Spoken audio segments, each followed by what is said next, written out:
Welcome to the Fire from Two Windows podcast, where we take a deep dive into different aspects of the fire service.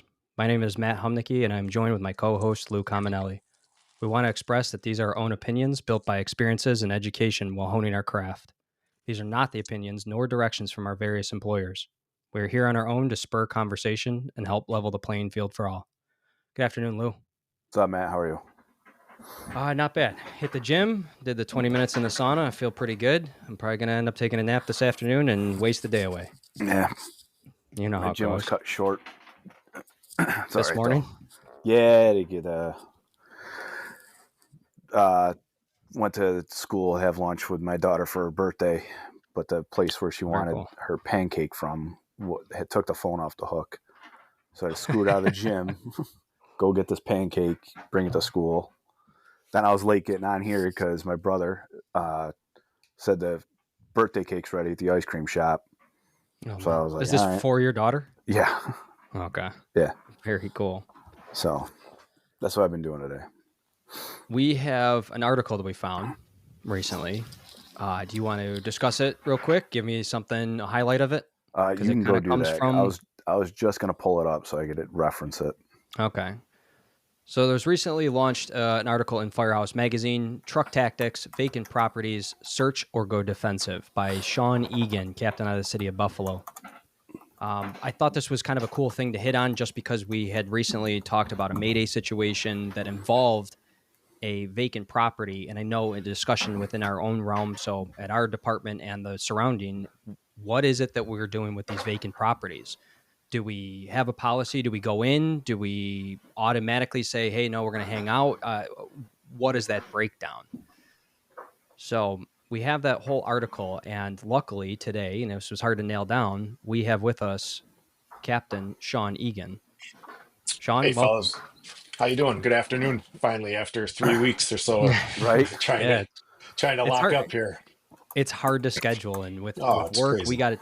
I'm sure it's different in the city for you guys as well, but we got the injury, the illnesses, the whatevers. Mm-hmm. There's so many spots to shuffle around. Plus, people are doing the regular vacation thing, so we're getting pulled in all different directions.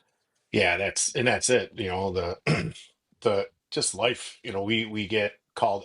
I can kind of predict when I might get called to go in for overtime, and sometimes they throw a monkey wrench. So, but here we are. So yeah, I'm happy to be here. Looking forward to our talk. So you're currently a captain in the city of Buffalo. Yes. Truck 4. Truck 4. So Loving Truck 4 is on the west side. It's the busiest truck on the west side. I joke by saying that because it's the only truck on the west side, but it's we're in the lower west side, and over the years we've closed. During my career, we've closed a bunch of companies, and two of them happened to be west side trucks that closed in like 04, 05 area. So we're the only ones left. So we have a huge district and pretty cool district, you know, a little bit of everything. We go north, we go further west, obviously, and then we head east a lot into the center of the city where I used to work. So pretty good district. We catch a fair amount of work. I think, honestly, jokes aside, we were number 2 in terms of runs last year for trucks. So probably not fires. We're probably 3rd or 4th for fires. But is that just in the city, or yeah, are you talking like all around? It's the busiest truck company, America's Truck Company, or what? No, Jesus, yeah, just in the city. No, we're not America's Truck Company. I think that's in Hackensack, New Jersey. I heard. No, Sean, is that that restaurant you took us to when we were teaching out in Buffalo? Is that in your first due? Which one? Was it the Blackburns? Oh, the Blackthorn? No, that's in South Buffalo. Yeah. Oh, that's in South Buffalo, but that's in my first due to my house. So okay. If you want to come back, we can go right over there. That's owned by one of the guys in our job, a battalion chief. It's a great spot, and it's just the neighborhood watering hole that happened to be, you know, owned by a firefighter and his family. So I like to support him. Yeah, it was a good spot. Yeah, but it's up and coming. That's in South Buffalo. Yeah, so that's over closer to where I live. So Lou just alluded to it. You guys both worked together at the state. Yeah. I gave up the state. I did it for a long, long time, and I really enjoyed it. Uh, it just the last few years things changed at home, and I kind of had this vision of that was going to be my retirement gig, and it just, you know, kind of I don't know if I not fell out of love with it, I don't think, but it just got to be much more difficult and more like work. I really enjoyed doing the regional courses. If I could go to Rochester area and do it, or I could go stay home and do it, or go out to the county facility and run a class for Orchard Park or whoever. And then it all seemed to be pushed out towards, up towards the Oriskany, which is an awesome facility, but It's a I just long really don't. drive. Yeah, and I just don't like travel. Like, I don't know. I have two kids in college, and the last couple of years, like when they're finishing up their high school sports careers or starting their college careers, I just refuse to miss things. You know what I mean? And so it just didn't work out. But we did. That's when I met Lou, was teaching for the state special ops, and it was great. I really, really loved it. Met a lot of great people. I just kind of gave that up, um, and focused on the county. Yeah, exit stage left. So you're Yeah. currently a county instructor. Was that coinciding, or did you transition from one to the other? For like a year, the first year and a half or so, I was doing both, and I was like, because for the state, I was with state special ops, so it never really conflicted. You know what I mean? In terms of I wasn't teaching like BFO or IFO or any of that stuff, and then going right to the county. But once that opened up, now obviously it's a lot less hours, but the flexibility of, oh, I'm going to do one night this week and I can do one night, oh, that week I could do two. That's awesome. You know what I mean? Versus the state courses that were generally 3 to 4 or 5 days. It was a pretty large commitment.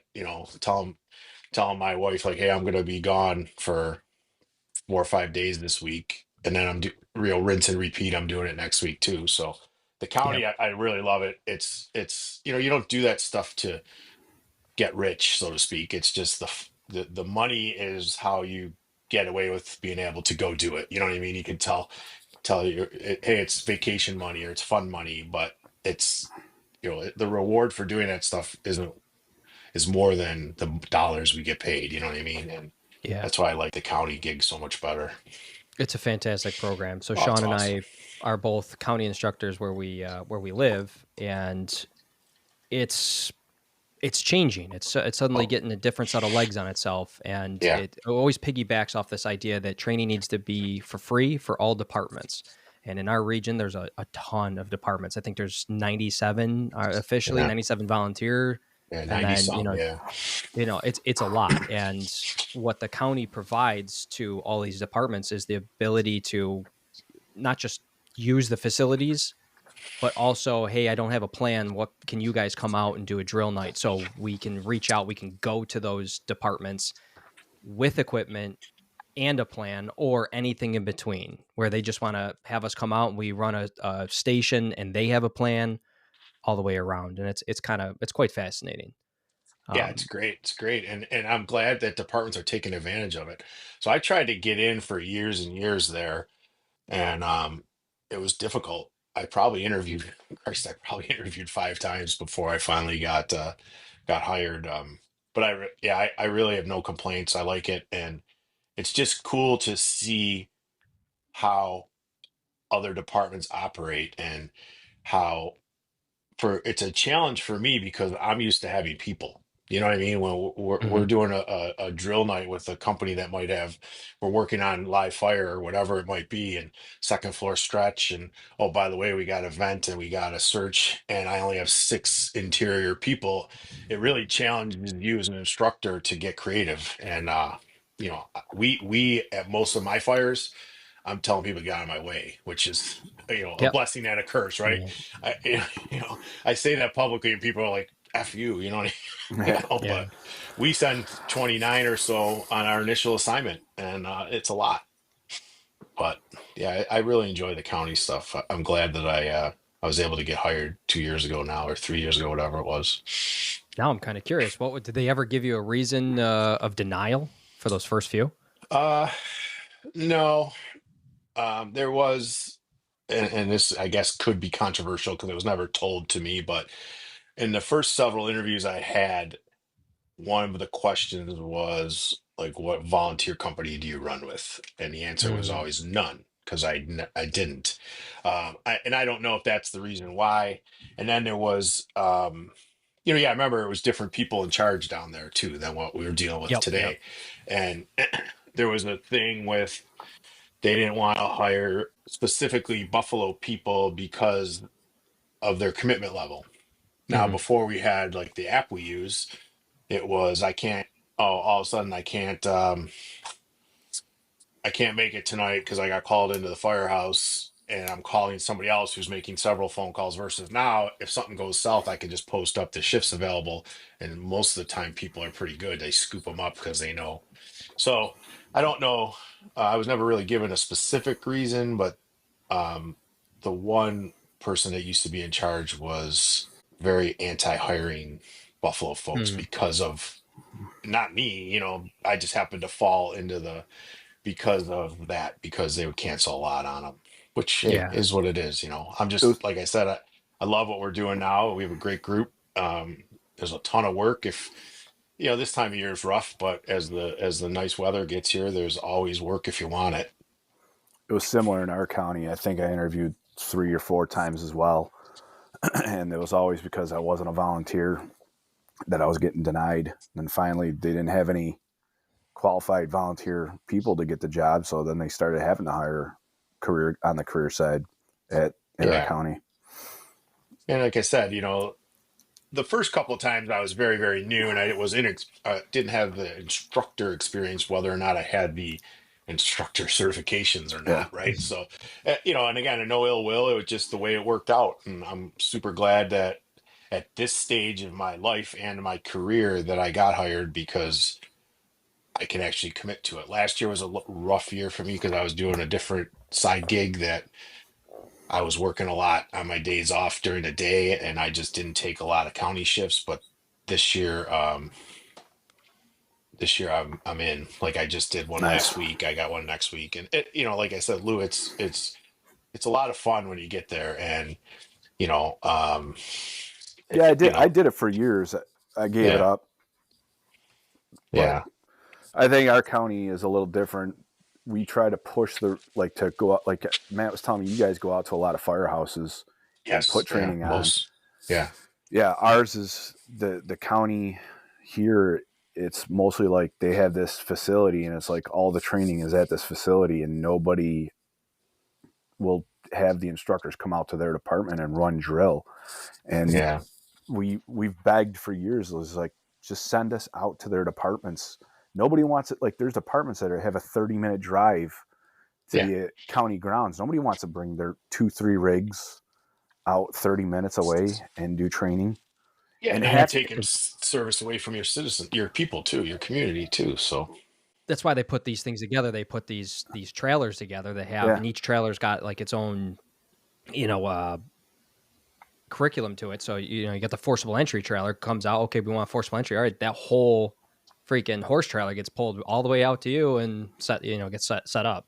There's yeah, the saw trailer, the vent trailer, all sorts of stuff. yeah. There's a new one now that there's an engine company trailer with a bunch of props on it. It's really good. They're doing great things, and me and Matt are obviously being, not in case our boss is listening, we're all saying all good things, yeah. but Oh no, yeah. but Oh, it's great. it's yeah. Send them Hey, so pay many us enough? requests and No, ideas. But what I no. was going to say is half these departments now have their own Class A facilities, so they don't Hmm. even have a need to come out to the training grounds that the county has to do live Yeah. fire. There's, what would you say, Matt, in the county? Eight, eight As far as Class burn A buildings, buildings. Yeah, yeah, about. And there's that new Yeah. one just to the west that they just built. yeah. I mean, just on the west side alone, there's 3. In the south, there's another one.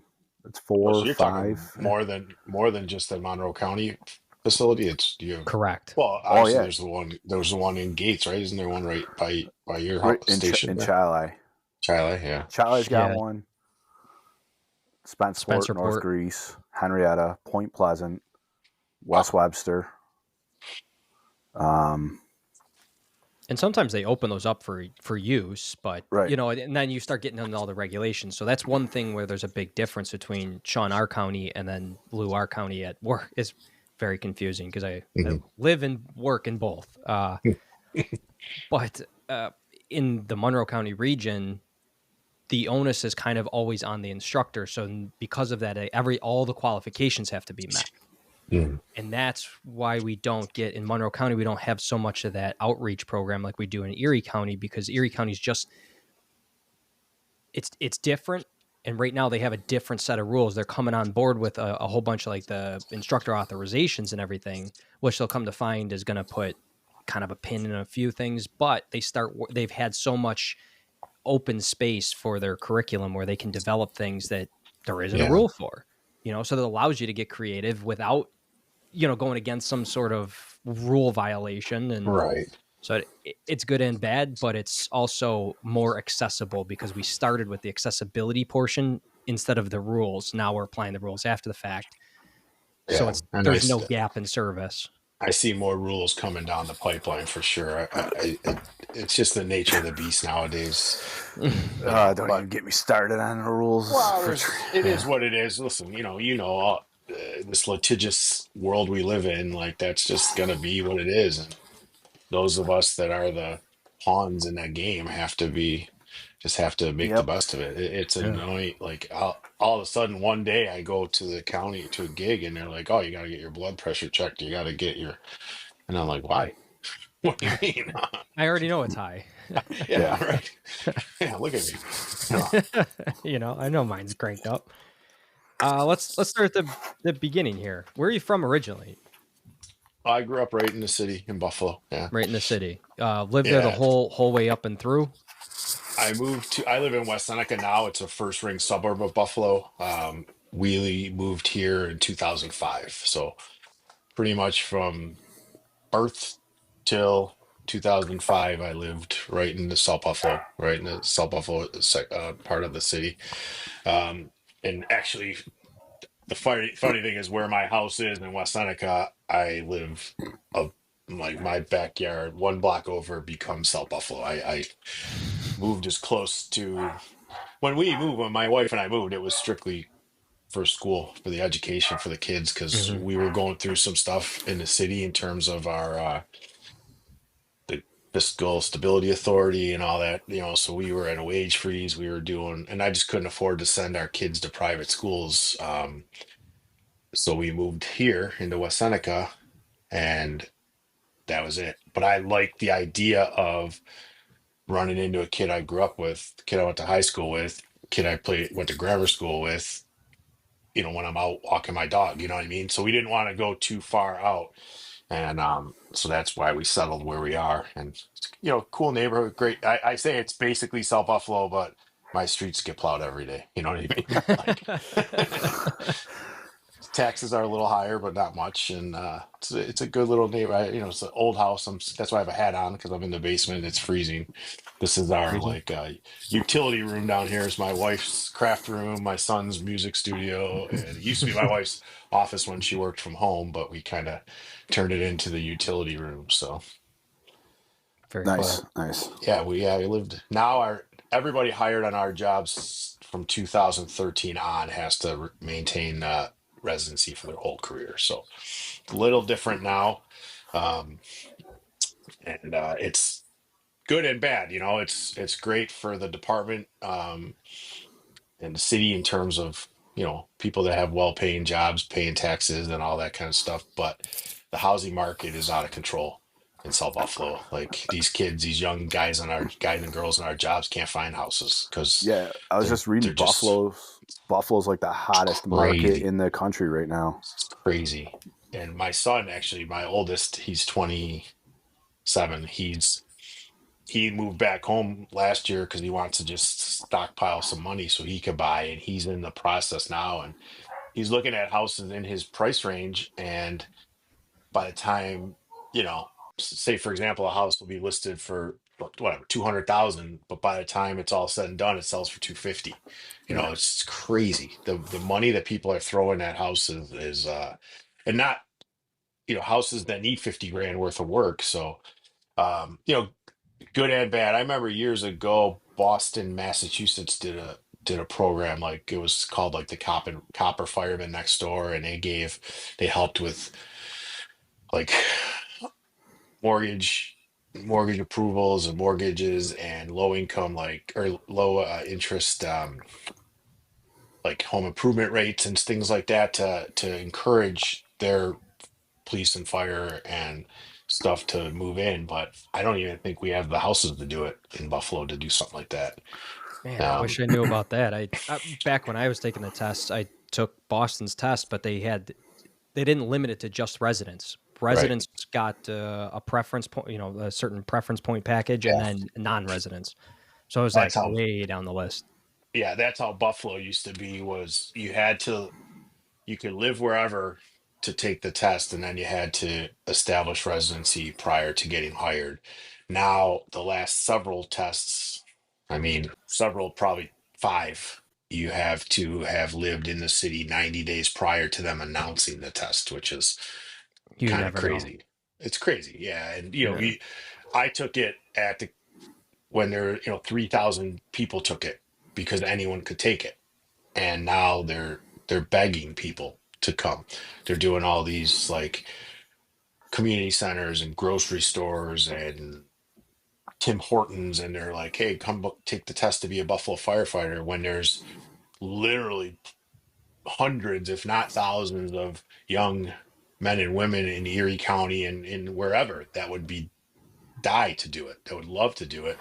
And it's been a frustration for me for years because my kids were excluded from taking the test because we lived 50 yards from the Right. city line, Yeah. and my son Quinn, my oldest, used to he lived, his apartment after college was in the city, and he signed up and took the exam and got called to get hired, and they didn't believe him, his residency stuff. Like, he had to provide stacks of, like, literally he had like a stack of papers like this of old bills and bank statements, and he got bounced because they didn't believe him. And we were going to get a lawyer, but he kind of was like, you know what, I shouldn't have to get a lawyer to get my job. So he put it aside, and it bothers me a lot because obviously, I'd love to have. I actually taught the academy. I was out at the Yeah. academy class he would have been in as a captain. It would have been cool to have my son in the class, and obviously,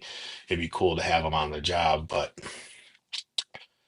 it's one of the things that is a frustration for me around here. But we'll see what happens. Maybe they'll change it with the new mayor.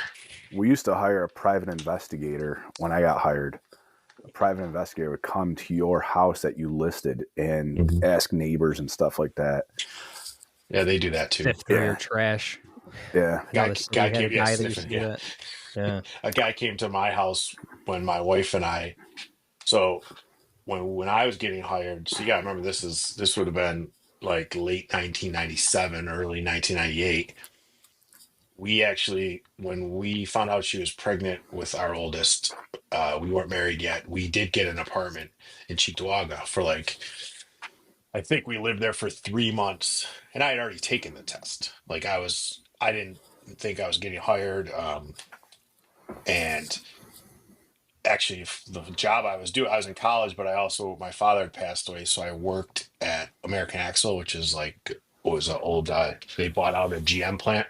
And my foreman, his daughter-in-law was a payroll clerk for the BFD. And he's like, "Hey man, my daughter-in-law told me you're going to be a fireman." I'm like, "The hell are you talking about?" Oh So, no. needless to say, I broke my lease. We moved back into South Buffalo, got an apartment, and when I was going through the process, they were giving me a hard time a little bit. Every single, like, we didn't live there long enough for me to change my license. You know what I mean? But I bought a car while I lived there, so that was like screwing me up. And a guy shows up at our apartment on a Saturday morning.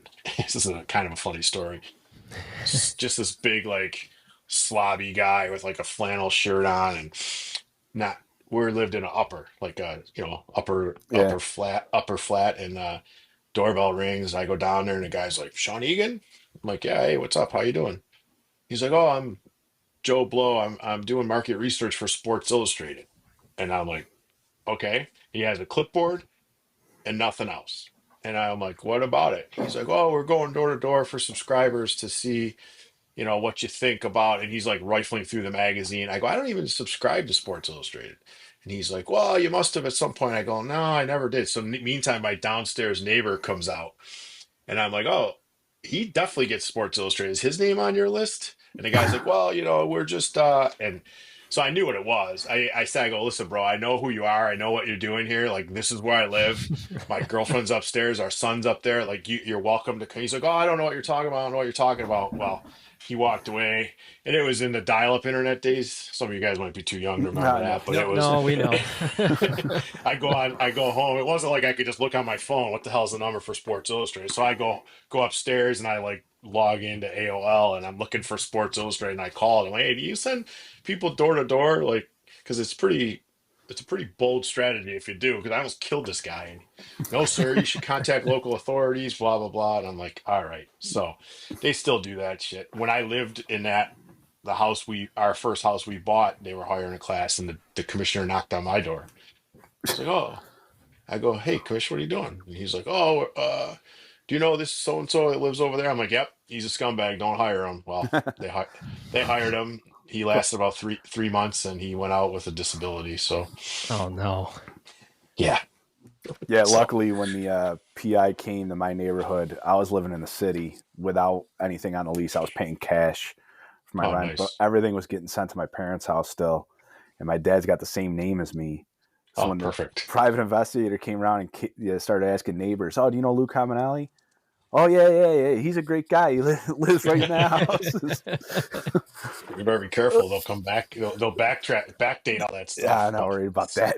yeah, no, I mean, it is what it is, and I get it. But it just seems like, you know, it's silly to do some of the stuff they do. Right, But like you said, you shrink your pool of yeah, candidates. yeah, we proposed all kinds. I used to be involved with our union pretty well for like 12 years. I was on our board, and we would propose ideas like, commuter tax or whatever you think, if and let people live where they live, and um, they didn't want to hear it, Yeah, that's how it usually goes. But Yeah. Back in school. So did you play any sports in high school? I Or did. grammar school rather, but Yeah, I played soccer, hockey, and baseball all through. Well, I didn't start playing soccer until I was a junior in high school, but baseball I played in grammar school because that's all my school really had. It was different then. They didn't have you know, but hockey was kind of my sport all the way up. Um, Yeah, I feel and like I, Western New York are kind of born with skates on for the most part. yeah, and even soccer, I was just looking for something to do Yeah.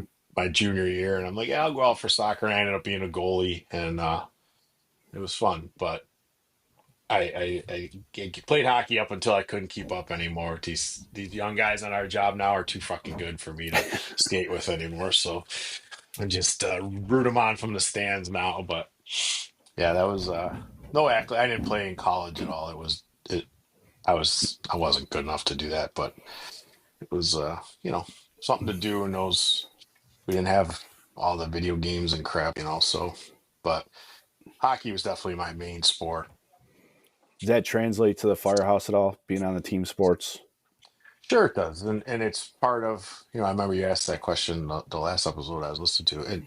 It sure does because of, you know, first of all, like a lot of the firehouse is like a locker room mentality sometimes in terms of that stuff where very few things are off limits in terms of what you say to people.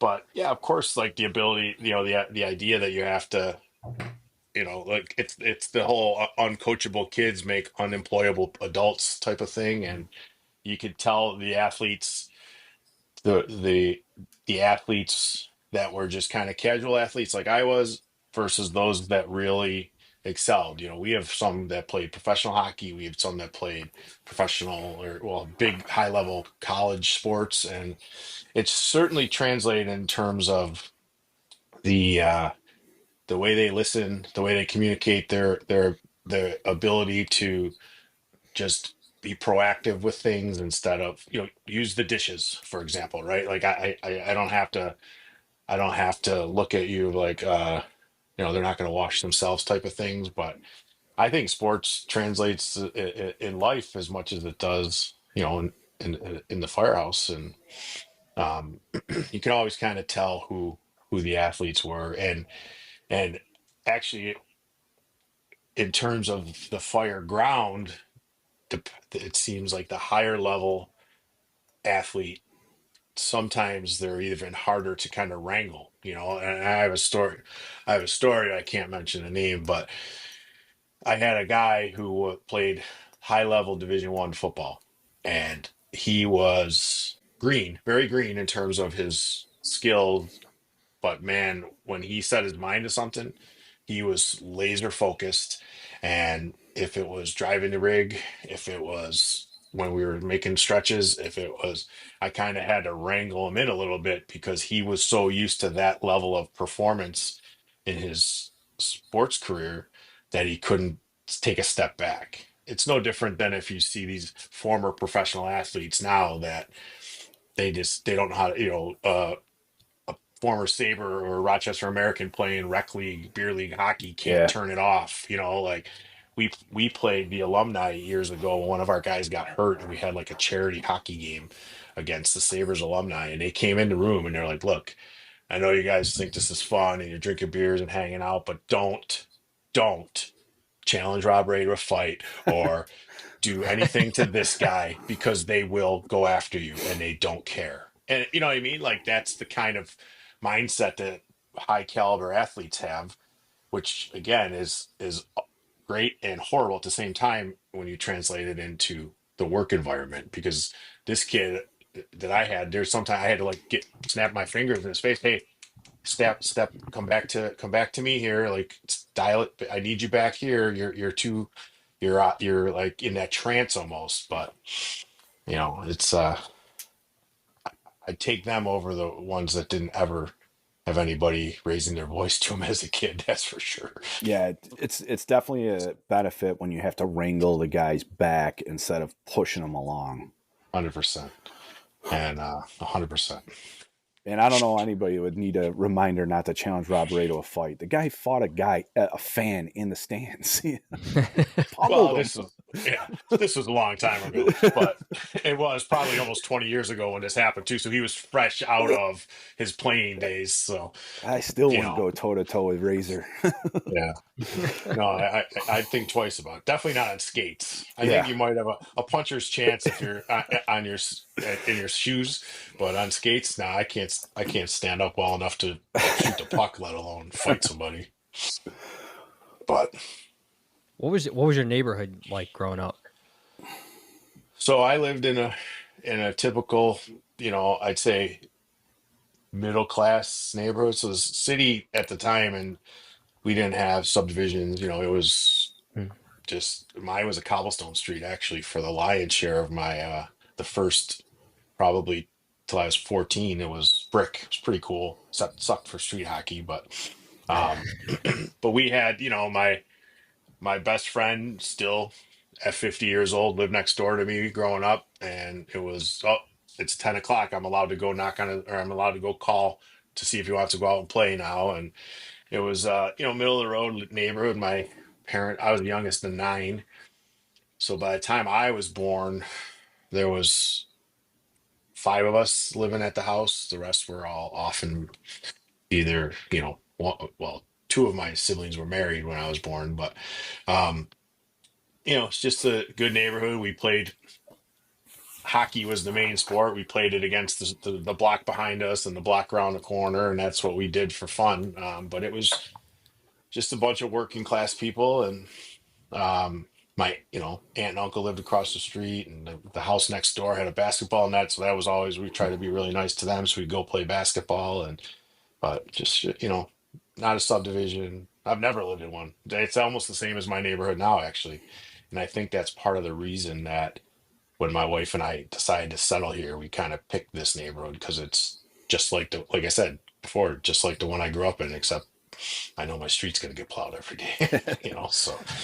That's funny. The house that we ended up picking, she picked this because it's a Cape Cod. It's what I grew up in the city of Rochester.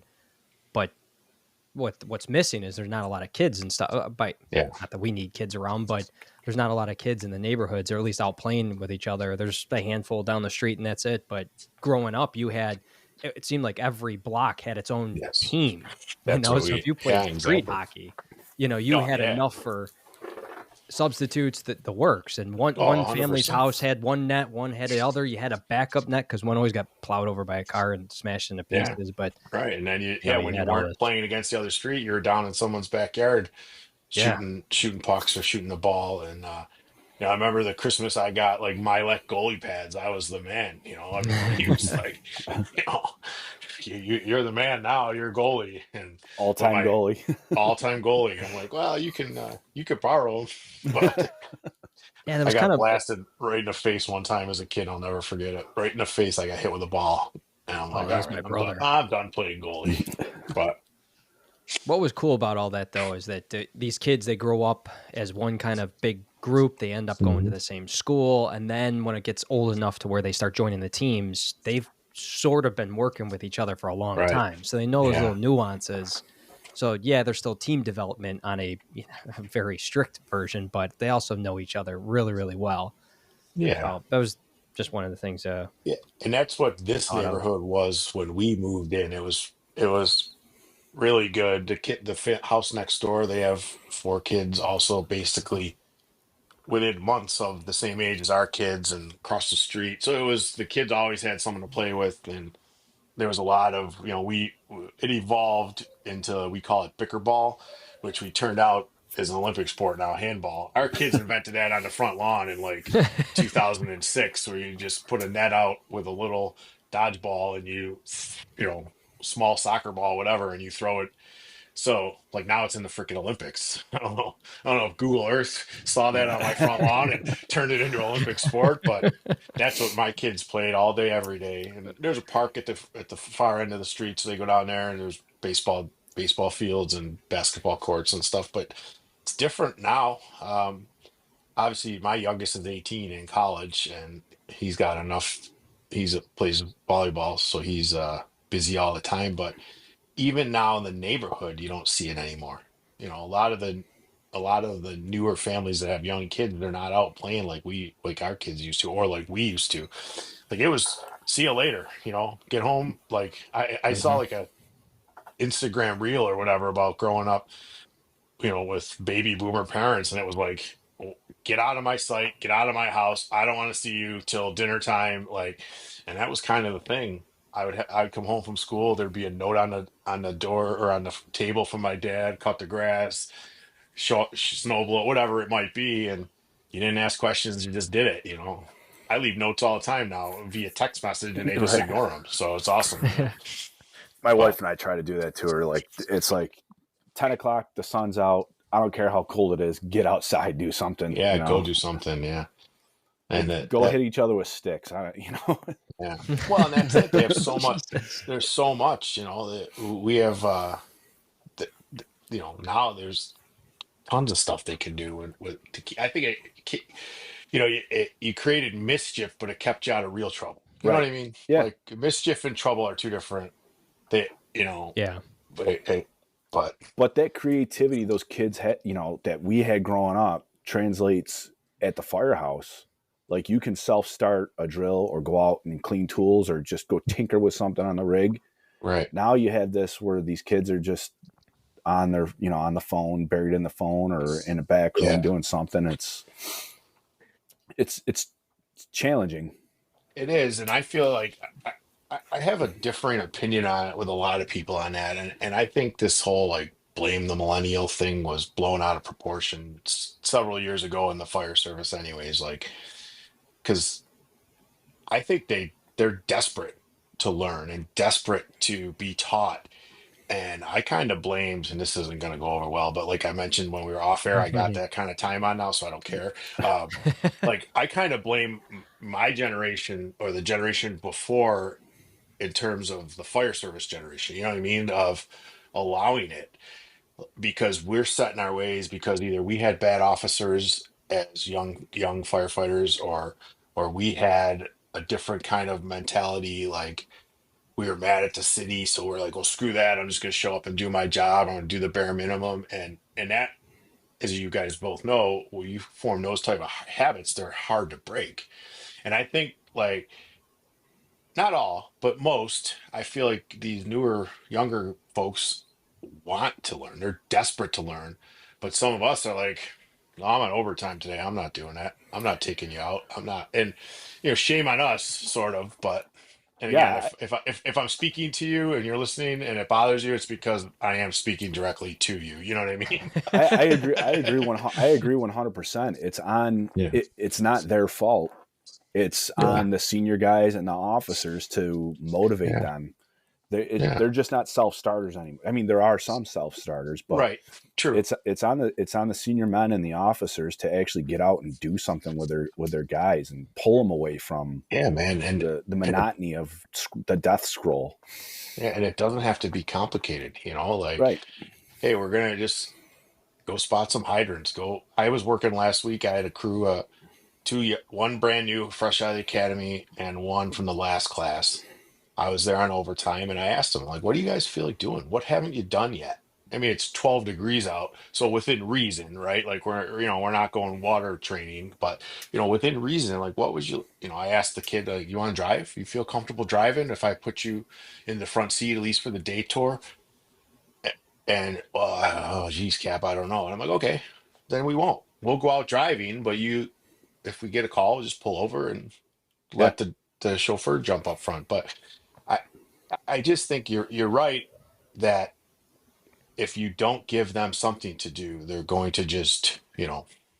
Yeah. But guess what? So am I most of the time, Right. honestly. You know what I mean? Like, and that's all part of your priorities in life in general. Like, but yeah, I think that it was really bothering me for a while. It's kind of gone away. Let's say 5, 6 years ago, it was like everybody, these people suck, they stink, yeah. Well, why do they? Because we allow them, just like we just said, Lou.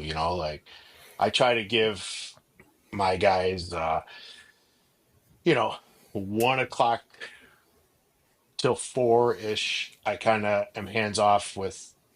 That's your time. That's also my time, right? If I'm Right. gonna go, if I got paperwork to do, or I want to go doom scroll, that's what I'm gonna do. But my crew, it's pretty good at 4 o'clock. It's the three of us. We work out every shift at 4 o'clock. It's awesome, and it was their tradition that I kind of slid into. It wasn't like I'm like, okay, get up, we're going to work out. Like these guys do it, and we lost a lot when we went to 24s in terms of the 4 o'clock coffee. Right, we would Yeah. have your morning coffee, and then somebody started making coffee at about quarter of 4 because the night shift was coming in, and that I still at 4 o'clock go look for a cup of coffee. And there's sometimes I'm alone in the kitchen, you know what I mean? But it's still, even 6 years later, it's still kind of a tradition that I enjoy. And um, it's just one of those things that we have to give our people our time. But I feel like most of them are they're starved for information, and they're afraid to ask because they don't want to get picked on by, oh, sit down, kid, shut up. No, bullshit. Ask your question. Please ask your question. Ask your question at 2 in the morning. I don't care. Every You know? generation, I think, has always pointed to the next group behind and Mhm. had some sort of complaint about it. You're exactly And right. today, it just happens to be that generation. I'm kind of in the middle, I think. I think they finally defined that millennial group starts in 1983, Oh my which God. that's That's your birth, the that's a birth little year. stretch. Yeah. I didn't know that had started, so technically I fall into that millennial group. That But you explains a have a lot. whole nother generation on the other side of them as well, which is I what they were born after 1998 or something like that. think I they're like forget Gen what it is, Alpha or something like that is the next one. I don't know. There's Gen whatever it is. Z, and then there's Gen Alpha. I don't know. I I heard can't keep track, one but one term Yeah. I heard. I was considered a geriatric millennial. oh, really? Yeah, because I grew up without internet, but then I was on. I had enough time to understand. I don't freaking. I don't care. Call me millennial. Geriatric Call me millennial. I whatever. like that. Call me whatever. Yeah. I don't care. Well, and But that's exactly it. Like, regardless of your generation, like, or your whatever it's called. Like, I'm smack dab in Gen X, but I just Yeah. saw I was reading a thing on the other day about like the baby boomers. It's kind of like a funny skit, and they're like, "All right, time for you guys to just fade away, you know, go, and but For yeah, the it for is the what it young is, people man. listening though, this is I think this is the Yeah, first group that a lot of our younger, newer people fall into. It's the yeah, first time where I think we've recognized that we have to adapt as a whole. So all the generations before, we have to adapt to them because they are going to carry this on, and there is such a gigantic difference. You mentioned we mentioned in the last one that there's a kind of a difference with I'm deserved something because I'm here versus I worked hard, so now I deserve this reward. And now this group that's coming down the pipe, they are that, well, I think I'm just owed it. Why am I not getting this? Whatever that object is or that they, yeah, it's we'll figure out a way to tailor to it. yeah. But There's a whole lot of it's not fair. And like you said, Matt, I think you're right. Like the people hired in the '80s on my job thought the people hired in the '90s were pieces of crap, lazy, whatever. Just like the people my group hired in the '90s were like, who are these people that we're hiring? Well, the bottom line is the people we're hiring are children. That's why we think that they Yeah. don't know anything because they're, this my crew that I have right now is the first crew I've had since I became an officer where two of the my members are older than me. Oh wow. Yeah, they both oh, have 15 years on or so, but they're older than me. And it's like, oh, this is awesome. I don't have to be your dad. I can ask you some dad questions, man. Like, but it's crazy. I'd have kids that were my kids' age on my crew. And I'm like, I shouldn't have to. Oh, wait, I do have to tell you this because you're babies. You're freaking babies. And God bless them. Like people laugh. Like, I'll have 32 years on when I turn 55 years old. That's amazing. But I was a baby when I got hired. And the same thing, kind of to our point earlier, like I never knew it. I was a city kid. I didn't touch a chainsaw till I was in the academy. And they're like, "You're gonna cut something with that saw." I'm like, "No, I'm not. I don't know how that works." But that's one of the things. These guys can't even start chainsaws. Well, no, they shouldn't. They're freaking city kids. We don't use chainsaws in the city. You drag the shit to the curb and the garbage men take it away. You know what I mean? Like, so it's funny, and it to me again, we kind of derailed. We talked about those derailing the topic here, but it's just an excuse. I'm going to be lazy today, and I'm going to blame it on the young guys. They don't want to do anything, so I'm not going to do anything.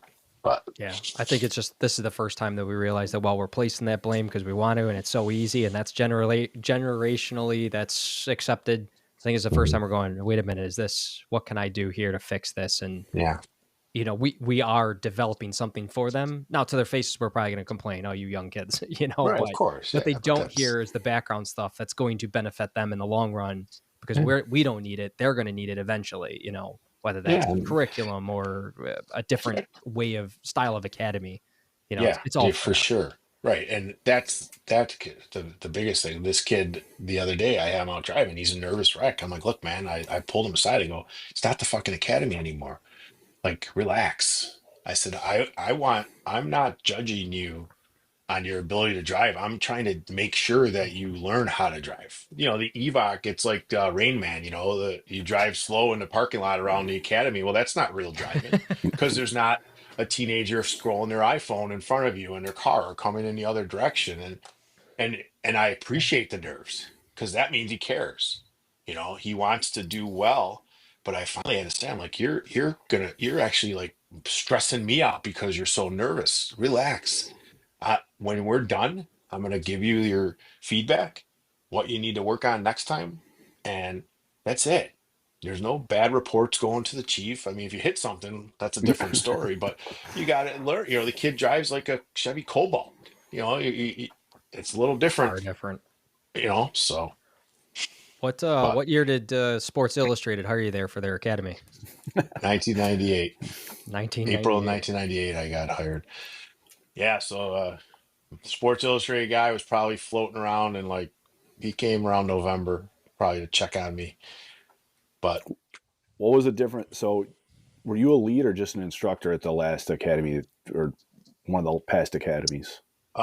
The 2022 Academy, I was a battalion commander. So generally, the lieutenants that are there are assigned as like the company officers. Like we break into 10 companies or 12 companies, depending on how many. And then I was in charge of the second battalion. But in terms of instructing, um, we all had our our curriculum. So I was kind of the truck company stuff lead instructor, meaning that if you two are lieutenants working under me, I make sure I review your lesson plans but Gotcha. I was so much like I didn't like the idea of me being inside on sitting at the computer doing this, watching you two out in the drill hall. So I spent almost every day out in the yard with them teaching and coaching. It's just because I enjoyed that.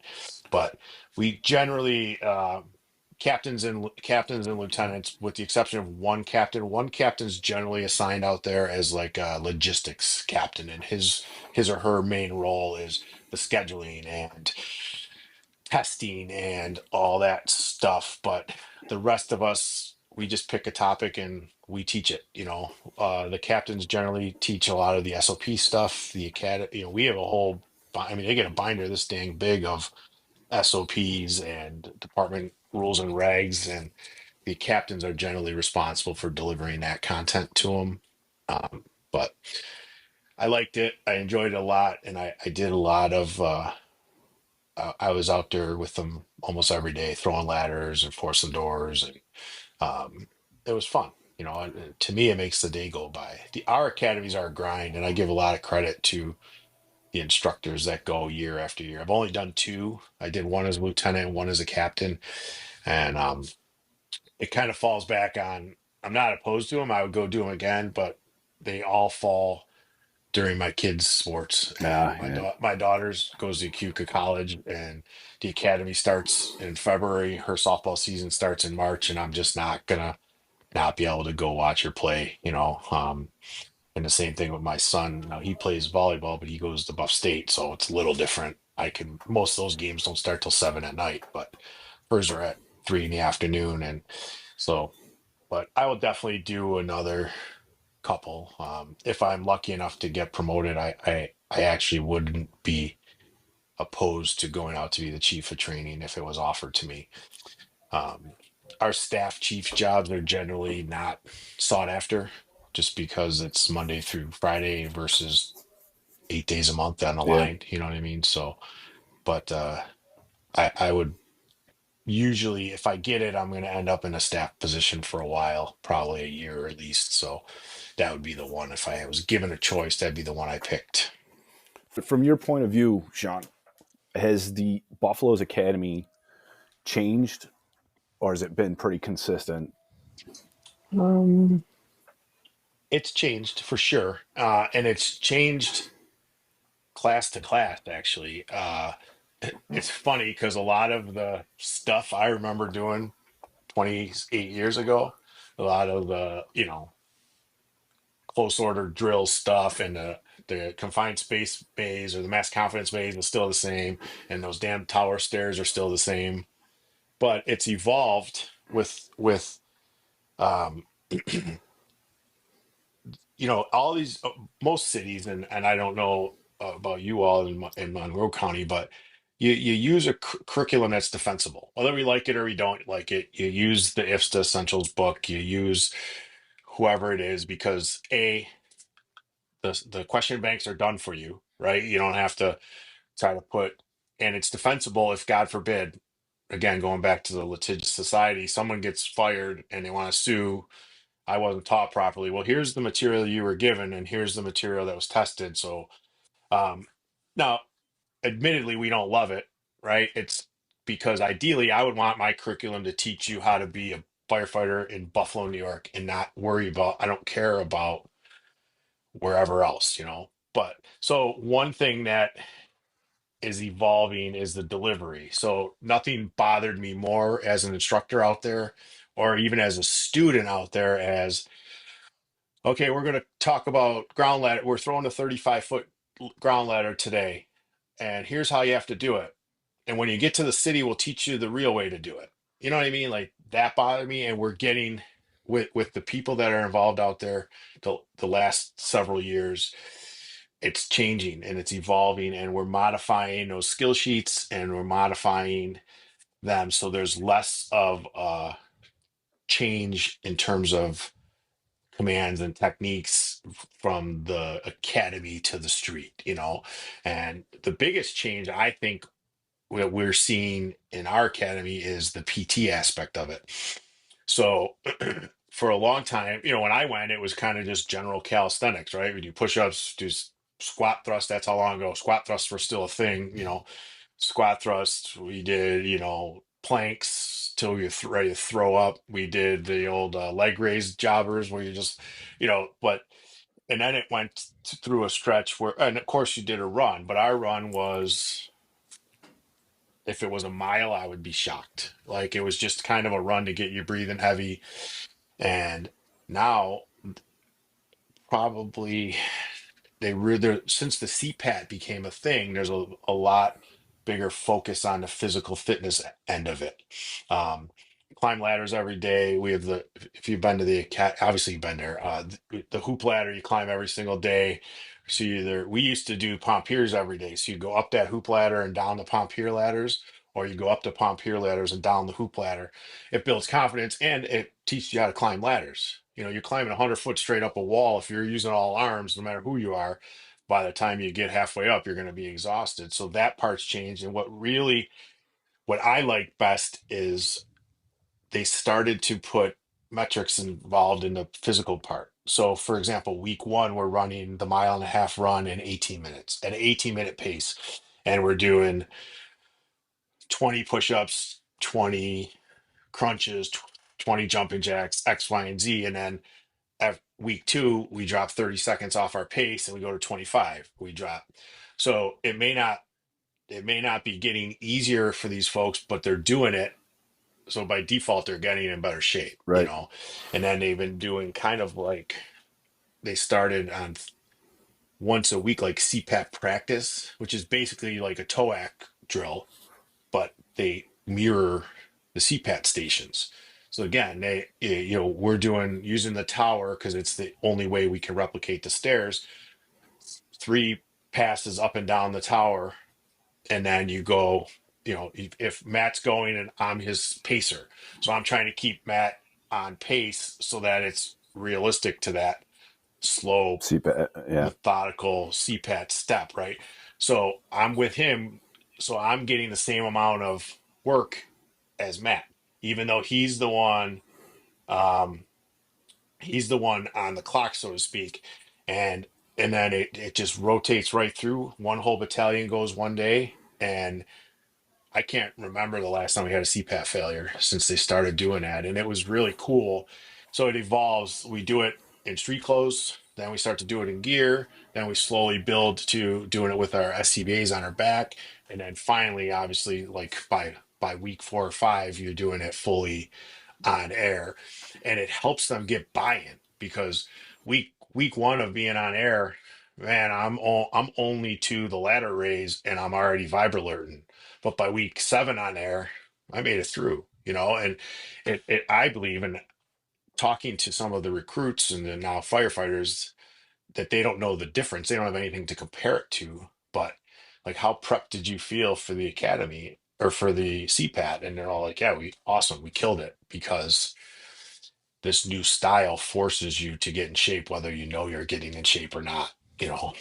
And that was my favorite thing that's evolved. But in terms of the curriculum, we started giving all the awareness level courses for the state years ago. Um, Including, we still do RTB kind of just because even though that class is kind of now defunct, it got thrown into other stuff. It's just still a nice, good baseline for if you end up in the water rescue program, or if you end up on the tech rescue team. But the awareness classes, we would get frustrated. You come out of the academy and we're offering rope rescue operations as to the city today. Well, 8 of us can't take it because we don't have RTB, or we don't have confined space awareness, or whatever the prereqs used to be. So now they're getting all that in the academy, and it really helps. They're getting trained to operations level in hazmat, which, again, most people are, if you're not a hazmat person, you kind of poo poo on that. Because I would rather, instead of 60 hours of hazmat, I'd rather 60 hours of fire behavior. But, Right. is what it is. So the academy's evolved, and it's continuously evolving. And every chief that gets assigned out there kind of puts their own spin on things, within reason, because we have obviously our MTO is oversees the whole academy, and our MTO is not the chief of training. It's the chief of special operations is the MTO. So, but Has it been the same length, or has it gotten longer? Has it gotten shorter? it has gotten longer because they do EMT now. Oh, So okay. they used to we've kind of evolved through that too, right? Like, they would make you go through the academy, then you would go to EMT, right? And then sometimes you just go through the academy and you'd get EMT on the line, where, and then they tried it where you go to EMT first and then you start the academy. And that's sort of the last few classes what we settled on. So they go through EMT with the county. The county instructors teach them, and whatever it is, 4 weeks, 5 weeks, whatever it works out to be when you go Monday through Friday. And then it kind of eases that burden on them too, because they get the test out of the way, and assuming they paid attention and they did well and they passed it, it's done. You don't have to worry about anything. Versus we train someone for 14 weeks in the academy, they take and they can't pass EMT. In theory, they're supposed to get fired Yeah, it's a big if you can't. investment. It's huge. Yeah. So that became a bigger grind for the recruits. And I feel like the problem with that was, um, you're supposed to shut it down, right? And just focus on getting through the academy, getting through EMT. But they don't, depending on where you're coming from, it might be a pretty significant pay cut to start the academy. And with me as 23-year-old kid, it was easy. I was giving up a job and starting a career. But if I'm 30 and I have a mortgage and I have children, I might be difficult for me to take that. So I might try to do some work on the weekends or do whatever, and you're not actually recovering like we want you to, but um it's gotten longer, and I think the EMT first is the move, because then these kids, for 14 weeks after I have you, if you happen to fail the test, I got you where I can remind you, hey, you got to get rescheduled for that test. You get, I think now, and I could be wrong about this, but you used to get 2 cracks at it and then you had to take the course again. Now I feel like it's up to like 7 tries before you have to take the whole class again. And I say 7 like half joking, but it's a ridiculous number. It may not be 7, but it's not 2 anymore either, and We might know uh somebody that had 7 shots at it. hey, a lot of people go to school for 7 years. It Yeah. was like Tom and Tommy Boy, right? Yeah, they're called doctors. Yeah, right. Um, no, so that part of it's good. And having, because we do the continuous ed, so we do the rapid research stuff once you're through. So it's it's it's hard to if you mail it in and don't pass the EMT, there should be consequences, in my opinion. But and now they finally have that ability, and the folks from the county, that's what they do. They're EMS instructors. So you like to think they're the best of the best in terms of, you're here, you're focused, you're in a classroom, you're with all your peers, and you deliver this program, and they set up your ambulance time with them and everything. And big commitment, but again, you're starting a career, the most Right. rewarding career there is, in my opinion. Oh, Yeah. absolutely. Can't disagree with that.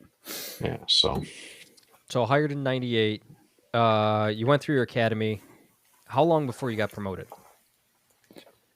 16 years. So I got 16 promoted years. lieutenant in 2014. And we have a we used to be 3 years. You needed to have 3 years on before you could test. And now it's five.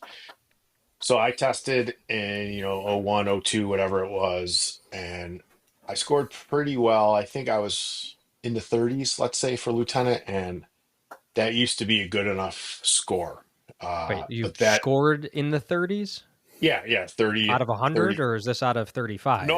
No, like 30th on the list of Oh, several okay. hundred people. Like I was yeah, I Yeah, I got a got a 30 and 30. I'm passing. they made me chief of the department because I got 30 questions right on my 100 question test. No, I was like 30th on the list. So I forget if it was 36, 33, whatever. But generally, I'm like, sweet, I'm gonna get a job. That list got thrown out. There was a lot of, lawsuits, and only like a handful of people got promoted. So That that was, list what year got was that, that roughly? was like 2002 or three. Weren't you Okay, guys I in a think hiring I heard freeze for a about that. while too? Yeah, and then we also had the hiring freeze from '02 till 2011 or 12, or well, 29 was the hiring freeze, but the wage freeze went all the way to 2013. So we didn't get a pay raise from 2002 till 2013. And people don't believe me. I'm like, no, believe me, I could fucking show you the credit card bills I used to have to pay because that's how we had to live our life. But I got promoted finally. The next test I took, I was next out, and the list ended. Um, and then the third time I tested for lieutenant, I made lieutenant, and then I tested for 2014. I got promoted. 2017, I tested for captain, and I scored number 6 on our captain's test, and I got promoted in August of 2018 to captain. And God willing, in early summer 2025, I'll get promoted battalion chief, but we'll see. Yeah, so I had 16 years on, and I feel like that's a good, like, I went to a lot of fires. I worked in the east side of Buffalo for most of my career, and I feel like as much as I wanted it when I had 3 years on or 4 years on, I feel like the way it played out for me in terms of my professional development was perfect. You know, we want to promote because it's a lot of money, right? It's a big pay raise, it's a little bit more power. But man, you don't know. Like, I didn't know what I didn't know until, so to get me to finally get it was 16 years in. I had a lot of time as a firefighter to learn a lot, to get out there and experience more off different officers, different, it really, you know, it really, one bit of advice I give kids now that ask me to help is like, I get it. It's a monstrous pay raise, but like, if that's your only motivation, I really don't want to help you. I don't want to help you prepare because I want your motivation to be the right motivation. So, but So it sounds like within that 16-year time frame, a lot of this probably have two different things going on. You have the one that's the passive side, and I say that is not supposed to be meant to be taken lightly. Is by showing up to work and doing your job, you're gaining all this experience, and it's just compounding, right? And that's from showing up and doing the work. Did you do anything that was a little bit more aggressive on the side, like such as taking some classes or reaching out, going to conferences? What did you do to prepare for that lieutenant title? so it's funny you say that because I kind of, I was all in early, right? Like I went to me and one of our battalion chiefs, now good friend, we went to Montour Falls in like 2001 to take instructor one because that's what we were going to do. So I barely knew how to be a fireman, but I'm going to learn how to teach. And then I would take I would take I never really traveled until after I was already an officer, but I would do, the state chiefs do that, like company officer leadership training and those kind of programs. When they would hit the area, I would usually go to them. Um, but it took a lot, especially the list that died when I was next out. It was like kind of political thing, not necessarily with me. I was just unfortunately, you know, shrapnel from that, and it really like Like I was like, I'm out sick. I'm not coming back to work for a while. Tough. I don't care. And that really like that was kind of the time for me. It was like not to sound sappy, but like the defining moment of which way things could have went for me. Because it was 2011. I had a good crew, everything else, but I was starting to get to where we needed the money at this point, and I was there and I was next out for like 9 months and there was 8 vacancies and they just let the list die. So I felt like it was a gut shot, but I felt like a victim. Like I developed this like victim mentality a little bit. And I literally it was in text message mode by that time. I text my crew. I'm like, I'm out sick for further notice, F this, F that, I'm done. And then I kind of sat 24 hours later, 36 hours later, I'm kind of reflecting and I'm like, well, what are you going to do? You can be ticked off, but you can't like quit, right? Like I got to work. I got babies at home. So then I kind of decided what was going to be my motivation. Am I going to go be one of the people I despise that's just there collecting, taking up space? I'll get on the rig when you need me to, but I'm not going to give you another ounce. Or am I going to be the person that I ultimately feel like I ended up being, where now I'm going to be on that, constant like strive for approval, like thirst for education type of thing. And that's luckily kind of the attitude that won. And I came back and I focused on, by the time that I didn't get promoted, I had already taken the test because they overlapped. So luckily I didn't rest on my laurels and like, well, I'm getting made. So I was already on the list and I knew this time around it would have been impossible to not get to me because I forget where I scored.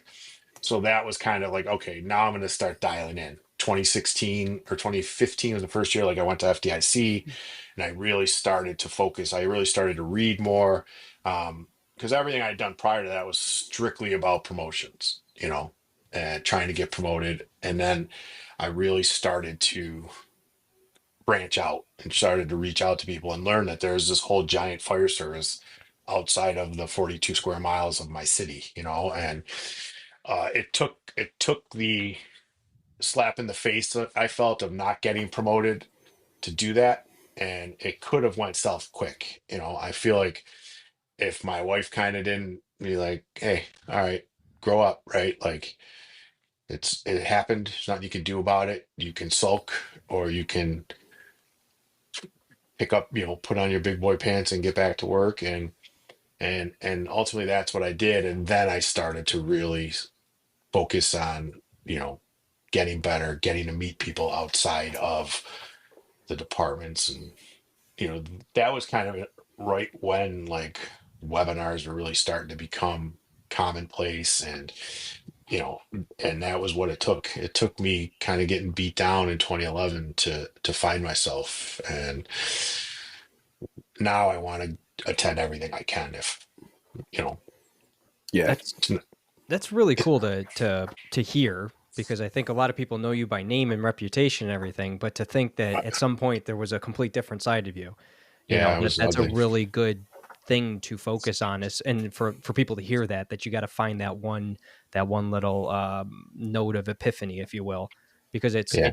as you put it, you were all in because the environment was so cool at the time, and as the environment changed, it felt like you wanted to be all out. But then Right. you realized, if I go back all in, it's not the environment that dictates who I am. It's I can change my environment or have an effect on that. And I think, Yeah. that progressed the next few years, next 10 years, and here you are changing the environment for far greater than just yourself. Well, So hopefully, that's, and that's and it, really and it cool. really truly is like it was. Man, it was a bleak period. Like I was hurt, like literally hurt. Like I was, and then when it finally did happen in 2014, I was like, all right, this is cool. Shit, what do I do? You know what I mean? Because Hmm. I thought I had it all figured out, and I've said this before on podcasts that man, I'd like to have my first 6 months as a lieutenant back I didn't make, and I don't even mean tactically, like the fires are the easy part when it comes to, company officer leadership, in my opinion. I just kind of got promoted and I slid across the floor. The same people, same firehouse that I've been working in for the last 12 years of my career. And that was freaking hard. You talk about a challenge. That was a challenge. And that was right when now there's like Chase Sargent has that book From Buddy to Boss, which is a really, really good book. And that was a challenge. And I don't know how like I said, if I could do those first few months over, I probably would. It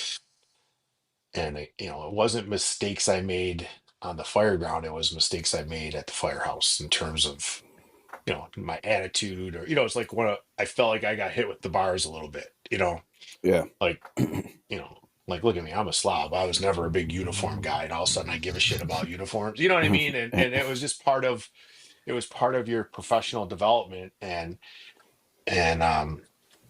yeah, man, it was a rough period for a while there. And luckily, like I said, my wife has been my wife through my whole career. So she was kind of like, all right, you done now? Like, let's go. And, Does and, she's right.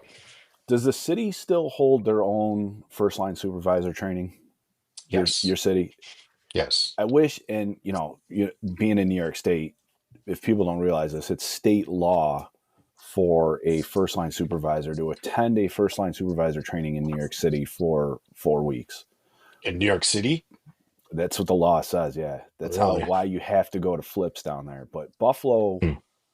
somehow found the loophole, and you guys hold Yeah. your own. How long is it? Is it 4 weeks? It's 4 weeks. It is 4 weeks. It is Yeah. 4 Yeah. weeks. And it's basically so you get instructor one with the national cert. Yep. You get fire officer one with the national cert. You get all the required courses. And this is, don't quote me as gospel here, but the reason I believe that we were entitled to or allowed to do our own was because we put 30 people through at a time, and FDNY just couldn't accept that many. They would have had to do a whole program just Just for for you guys. Buffalo people. And I don't know, and that was long before my time that was considered. And I wish, from every person I ever spoke to that went to flips in New York City, I wish I could have gone, like, because it sounds like an incredible program. And but that was to my understanding, that's how that came to be, was that it's just not feasible for us to send 30 people there. And um also, what we did originally was they sent our curriculum in, and I don't know if it went to New York City or if it went to the powers that be at the state, and they gave us reciprocity where you could get the officer one credentialing when you were done, equivalent of fire officer one. And now Right. that the rules have changed, it's even different now. Like, I went through lieutenant's flip school in 2012 or 2013, so it's wildly different now than what it was. But yeah, we do our own, and we do it generally, it's once a year. And they want to fill the room. And actually, last couple, like, I'll go out there and do some stuff once in a while if they invite me. And last class we had some Niagara Falls officers in there, and we had, I don't forget if it was like a city of Tonawanda or somebody. um they were coming through our school, our flip school. So I actually have to take the national cert exam now because it wasn't offered to us when I went through it. So if I Okay. want to continue to move on, so I'm taking it next month. So I So know a retired chief from Rochester, Chief Caulfield. He wrote. You can find it online. You got to do some digging. I found it when I was the MTO, that he proposed this to the state, that the city of Rochester wanted to hold their own flips, but it never gained traction. And I just know Buffalo is like the only one yeah, that does it. There's benefits to it, but like you said, yeah, the experience I had down in New York City was awesome. We were one of the last integrated classes. When I say integrated, it was half FDNY, half state guys. oh, They would just nice, call us okay, all state guys. So it was nice yeah, because they would pair us up with an FDNY guy, and talking to those guys are like, you do what? And it's like, yeah, you know, we go to at the time we only had 8 guys on duty, and it's like, yeah, we show up to a structure fire with 8 guys. He's like, that's Yeah. one Yeah. house, you know. I was gonna say I eat lunch with 13. You know, I used to say it a lot, like when I was at Truck 6 and all that. And you know, there's there's more people on my firehouse kitchen table than there are on duty in most departments in our state, you know. And but yeah, I really wish that I would have had the opportunity to do it. If nothing else, just to get to that facility. Like the Rock Yeah, is crazy, um and hell, you know, like they're the big dogs, whether you agree or disagree. Like they're the biggest fire department in the world, and why wouldn't you want to learn from them? And not everything's going to carry over, of course, but right. you know, There's a lot of stuff I was like, nah, this isn't going to pertain to me. But I mean, there was one day where I stayed after and talked to one of the lieutenants from Rescue One that was detailed to flips, and it was just, we stayed shit. till like 7 o'clock at night, and he just gave me Yeah. all the knowledge he possibly had in his head. Oh yeah, Staying at Fort Totten sucks, but being at the Rock yeah, was cool. yeah, yeah. It was one thing I really missed. I will wish we had that opportunity.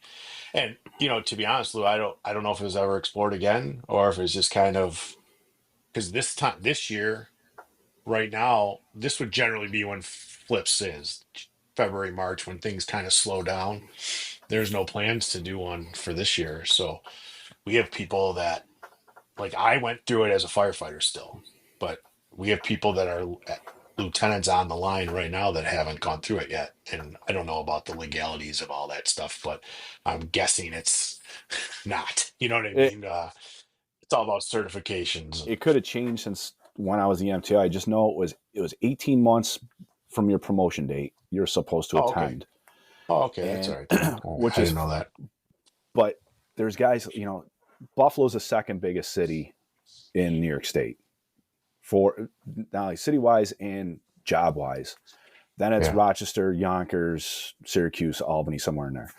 Yeah. And there was 2 guys from Rochester that were in our class. And Rochester at the time, I think they fixed it, but they had such a backlog of promotions. And there was guys that were lieutenants for 2-3 years going down to flips just because the backlog of, you know, guys going down there and giving time training time and stuff like that. It's a good program, but I mean, it's logistically for departments that are not New York City. It's Yeah. tough. Well, that's it. You got to get them there, and then you got to pay them. You Yep. got to pay people, and then when I'm sitting there in New York City, you got to pay someone to sit in my seat on the fire truck, which they still have to do when I go to flips locally. But there's a lot, and like I said, I don't know. It's one day something worth exploring, but we'd have to cut our groups in half because, like you said, they're not going to give us. They probably would, you know. I would assume 3, 4, 5 seats is a lot to Yeah. ask for, but Yep. yeah, I never heard someone that didn't love it. You know.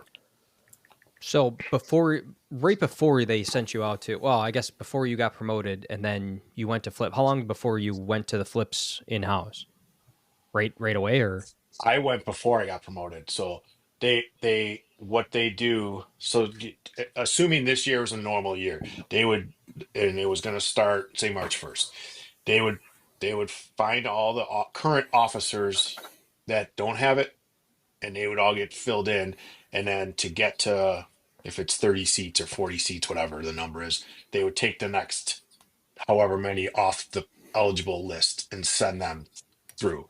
And sometimes it backfires. Like this year, for example, this is the last year of our list, so somebody might go through flips and not end up getting promoted. But I was fortunate enough that I went through it prior to um, getting promoted. So, and I had already, because of the stuff I was doing, like I was able to skip the 2 weeks of the New York State stuff because I already had instructor one and I already had the fire officer one. And like, I think that was like the first year, like the incident safety officer class was becoming a thing. So I actually was fortunate enough. I went for a week, went back to doing the firehouse stuff for a week and a half or whatever it was, and then tailed back out for the last 2 weeks. And Um, but they try to, like I said, they'll try to get, again, I think the number's 30. They want to get 30 people. And if there's only 5 current lieutenants that don't have it, they'll take the next 25 off of the eligible list, which Did is you good. have did you have any other in-house program, like maybe just an informal thing? The term that gets thrown around a lot is like a TLT, like a lieutenant that's in training, if you will. It's some No, sort of preparation where you let a guy, we know he's on the list, we're gonna let him ride the front seat. Anything like that? no. And my face says it all, right? Like, because I want it. I've been wanting something like that. So our deal is we have rules set inside. Even though acting out of title is also illegal in New York State, we do it. And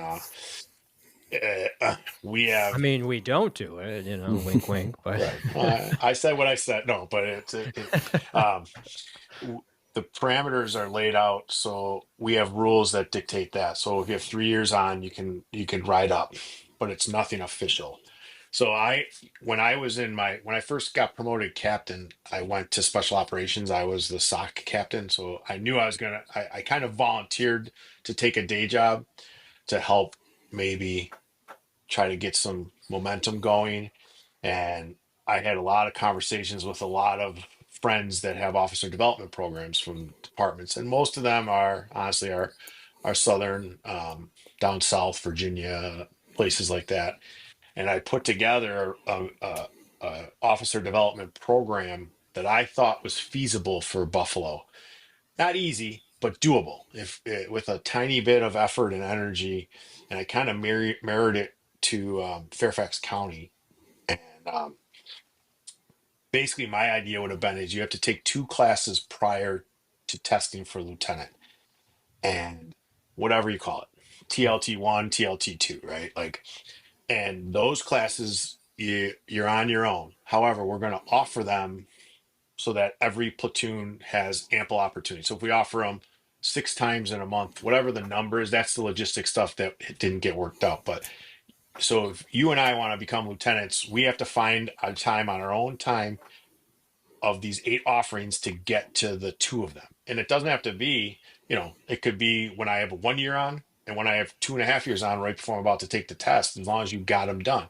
And then post promotion, you had 2 or 3 classes to prepare you for captain. The caveat is now you're an officer, so you did the volunteer work. Now we're going to pay you to go to those.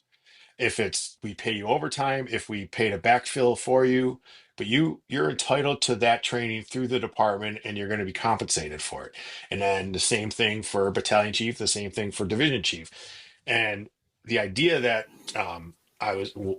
my friend from his name is escaping my brain right now, but that I was talking to about this, they paired up with a school. So like MCCC or ECC here, and the idea was you're earning like basically CMUs and you're earning credits towards associate's degree by the time you achieve the rank of captain. And then you could actually, I think the way he laid it out was they were actually able to achieve a 4-year degree as they got up through the ranks. So I kind of laid this all out and sent it to the commissioner, and but it never happened. And it's something that I feel should happen still, and I'll die on that hill. I don't care. You can't be. Right now, I get hired and I go to the slowest company in the city. And if I'm a motivated individual, I could just start reading and I could start studying. I could start prepping. Oh, and by the way, I took public speaking in college. So I'm fucking awesome at sitting in front of people and yet running my mouth. Right. And I might end up, you know, 3 years on, the promotional cycle hits dead on. And I've been to 2 fires, but man, I've dug through the Brannigan book like you wouldn't believe. I know every single thing John Norman says word for word, and I'm going to take that test and I'm going to get promoted. And that's the way it works. And Yeah. it's not for not everybody, obviously, but that's if you're a motivated young firefighter, you could work at a slow house and just lock in and then show up and do the assessment center when the time comes and you could get promoted. And one of the comparisons I always use is if I'm a fire officer or an instructor with 5 years on and I've only been into 3 working fires. How much better am I than the person that's been to none? You know what I mean? Like if you actually think about that, like so long answer to an easy question. No, we don't, but I wish we did. No, that's really interesting. We're trying to. I know we've had the conversation in the past, at least at our department, much smaller than the city of Buffalo, obviously. But then we ran into a little bit of a snafu of who gets that position or who Right. gets that grooming effort, and it does not end up becoming equitable for everybody that may be eligible now or eligible next year or the next 2 years, depending on when that test cycle happens. Yeah, I didn't even think of that You know, aspect of it either. It's like it has to be, we're union shops. It's got to be for everybody or yeah, nobody, yeah, right? Yeah. And yeah. So that makes sense. I didn't think of that end of it, and that's why the class thing, in terms of mentorship, where you're gonna, oh, I'm gonna ride with the chief tonight because we're heavy. Well, you're taking me off my fire truck and putting me in the chief's buggy, which is great for me. But what about my guys now? They, Yeah. but that never happens. But just the idea. anything to expand there, Lou? You look like you No, had something to say. I was just Sean said union shop, and I know Buffalo is the union shop, like big union, Yeah. for better or for worse. I mean, unions Right. are what they are. Yeah. When you definitely We need are. them, it is handy. I mean, it's important. Sometimes I think as unions we go overboard with some things, and I'm not afraid to say that I've worked in another union prior, and Yeah. I felt like they had a stronghold on the company that I worked for. But now I see it on our side of things in the fire department. Right. Sometimes it's saving us from losing something important. Right. Exactly. And And then they you're turn right. around And and they do something crazy. So it's like, oh, what the yeah, fuck, I mean, by and large, they're important, right? Like, because they would pay us all minimum wage but some stuff's excessive. You're right. Some things get out of control. Oh yeah. So this is gonna be the most terrible segue ever, but when we were setting up this, going back and forth, or trying to lock all 3 of us down, there was you said your company pulled somebody out of a vacant the other night. Yes. Yes. Actually, yeah. So truck 4, not my platoon, the other platoon. The first platoon had two grabs last week, Friday and Sunday, both. One was vacant, or appeared to be vacant, and he was on the second floor. They made a grab, and the other one was an individual, like a home handyman type of thing, and he accidentally started his house on fire. So does Buffalo have like a vacant policy? Do you guys call them vacants? Do you call them abandoned? Do you Yeah, have placarding? we used to, and we used to go around and what do you call it? Spray paint buildings Yeah. and marking them vacant, dangerous. But Several years ago, we started going around and we would basically almost like use the FEMA triangle type of thing and we mark it vacant.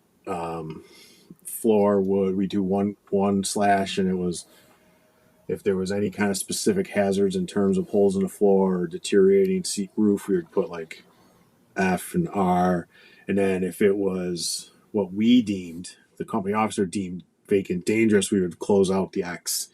And basically, what that meant was if you pull up and it's on fire, you can't make it. There's no end access no matter what, until the the chief or whomever the IC gets there and deems it's not safe. But I guess gives the does order. his size up of the things. So the problem with that was, you know, we're going around marking houses we think are vacant, and people freaking live in there. Like someone comes out and like, why the fuck you spray painting my house? Oh, I don't know, because it's got 7 boarded up windows. I assumed it was vacant, and so it got to be where it kind of went by the wayside. Then we had little pieces of paper that we fill out and we mark it and we send it in. But how that goes, right? Like there's probably a stack of those on somebody's desk that doesn't work for the city anymore. So basically, the short answer is no. We don't have. We have the marking system that is still some houses floating around with it, but we're not actively doing it anymore. Now, in my travels, if I see a house that's really in disrepair, or we can go through the motions in terms of getting the building inspectors out to it, but it's a decision made by the first arriving crews whether we make entry or not most of the time now. So there's no official guideline or policy that says No, if not it's anymore. a known vacant or if it's in the CAD or anything like that, we will not go in or we must. There's nothing. It still exists, that policy, but it's one of those that's not necessarily adhered to like it used to be. Now, if it's listed in the CAD as marked vacant because the chief called and said no entry, well, the dispatchers would put that information out when they toned out the call. Be advised there's a mark in the CAD that this is, vacant, dangerous, no entry. But that's it. If it's a house that rolled up on and there's no information and there's no markings on it from years past, because we had a house that I marked dangerous and condemned that a tree fell down during one of the storms years ago. Mm-hmm. They rebuilt it. Still has a freaking paint on the front of it, but it's all rebuilt and the family lives in there. So, you put $100,000 worth of work in it. You could have bought $4 worth of gray paint and painted over my X here, but it's a policy that's, again, like every other policy. It's sometimes or maybe not, but if it's new and current, the dispatchers, it'll show up on our computer, our rig computer, and on our rip and run sheet from the firehouse, and the dispatchers usually relay that information that, hey, this building was marked vacant, dangerous, so no entry. Much like they tell us if it was a scene of a previous fire, that'll pop up also. This building was a scene of a previous fire, so if you are making entry, to be a little more careful. Watch out for, you might already have weakened structural members and things like that. So without that information now, it's pretty much on the first arriving officer to decide whether you're going in or not, right? Yes, and most of the time, it's a go or no go, right? Like I'd say the lion's share of the times the decision is not to go is because of the involvement of the fire. You know what I mean? If it's through the roof already, or if it's fire on all 3 floors.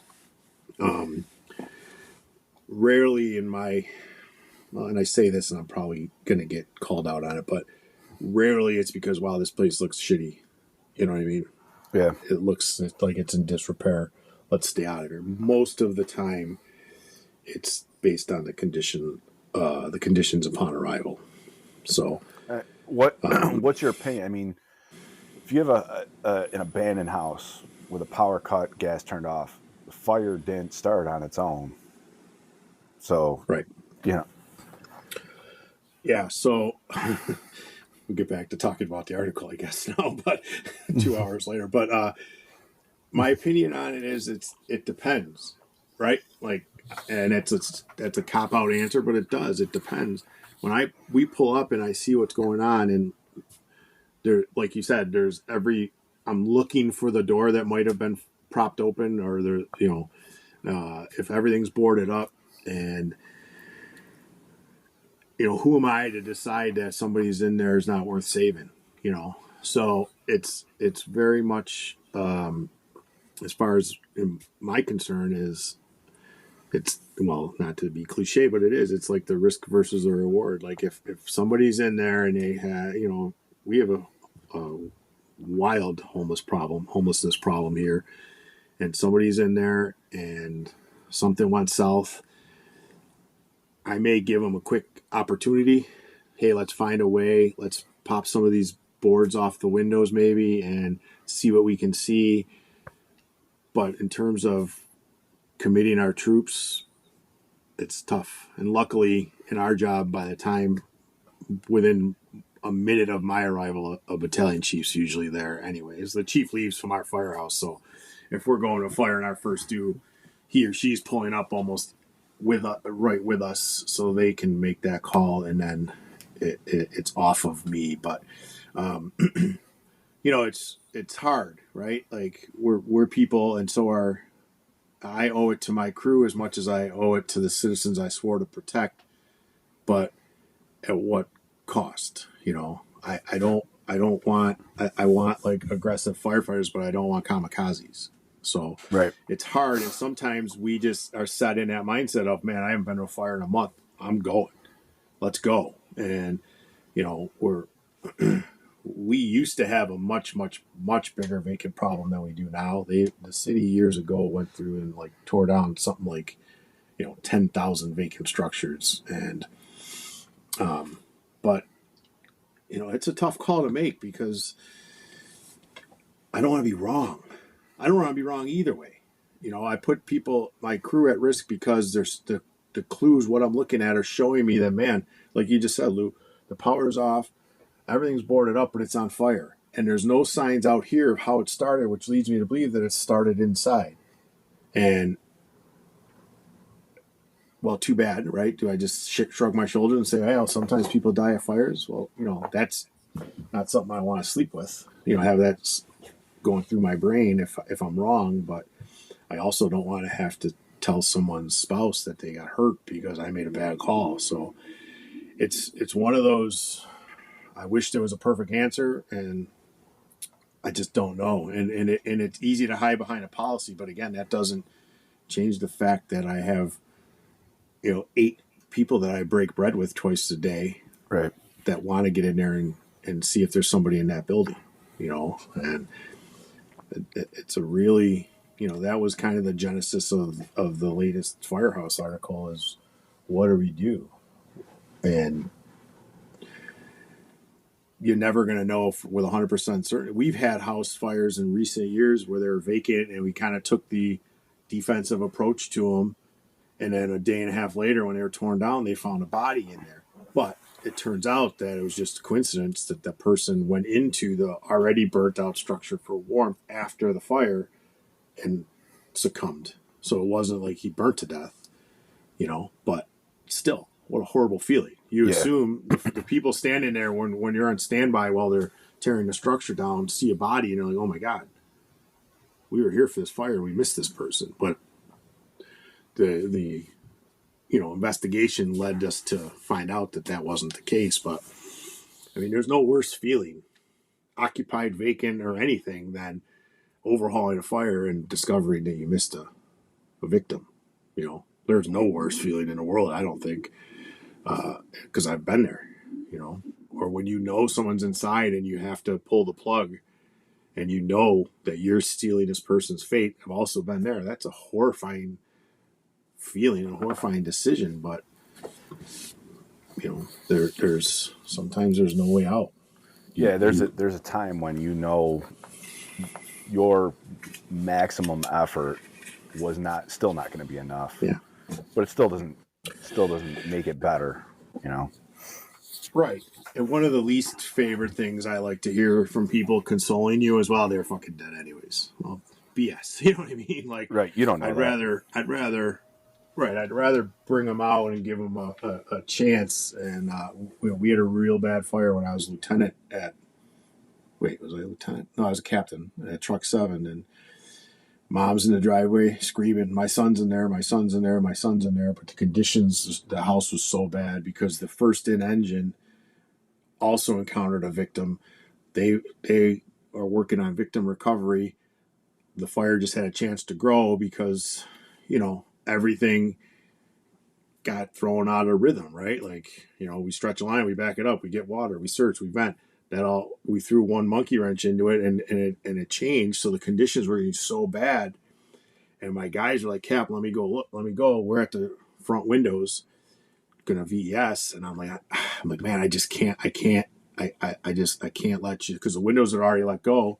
And I'm like scanning the room, my tick, and it's just white, which means it's over 1,000 degrees or whatever the number is, but depending on the tick, and so I ended up, ultimately I said to one of my guys, I'm like, all right, I'm going to give you the nod, but just like this room only, don't do any of the bullshit checking the hallway. We know what the hallway looks like.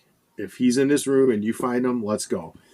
And the kid's a great fireman. He's got balls as big as just anybody I've ever met. And I knew that if I was going to send anyone, it would be him, right? And as soon as he went in the room, I'm like holding my breath, like, oh my God, what did I just do? What did I just do? And he searched the room quick.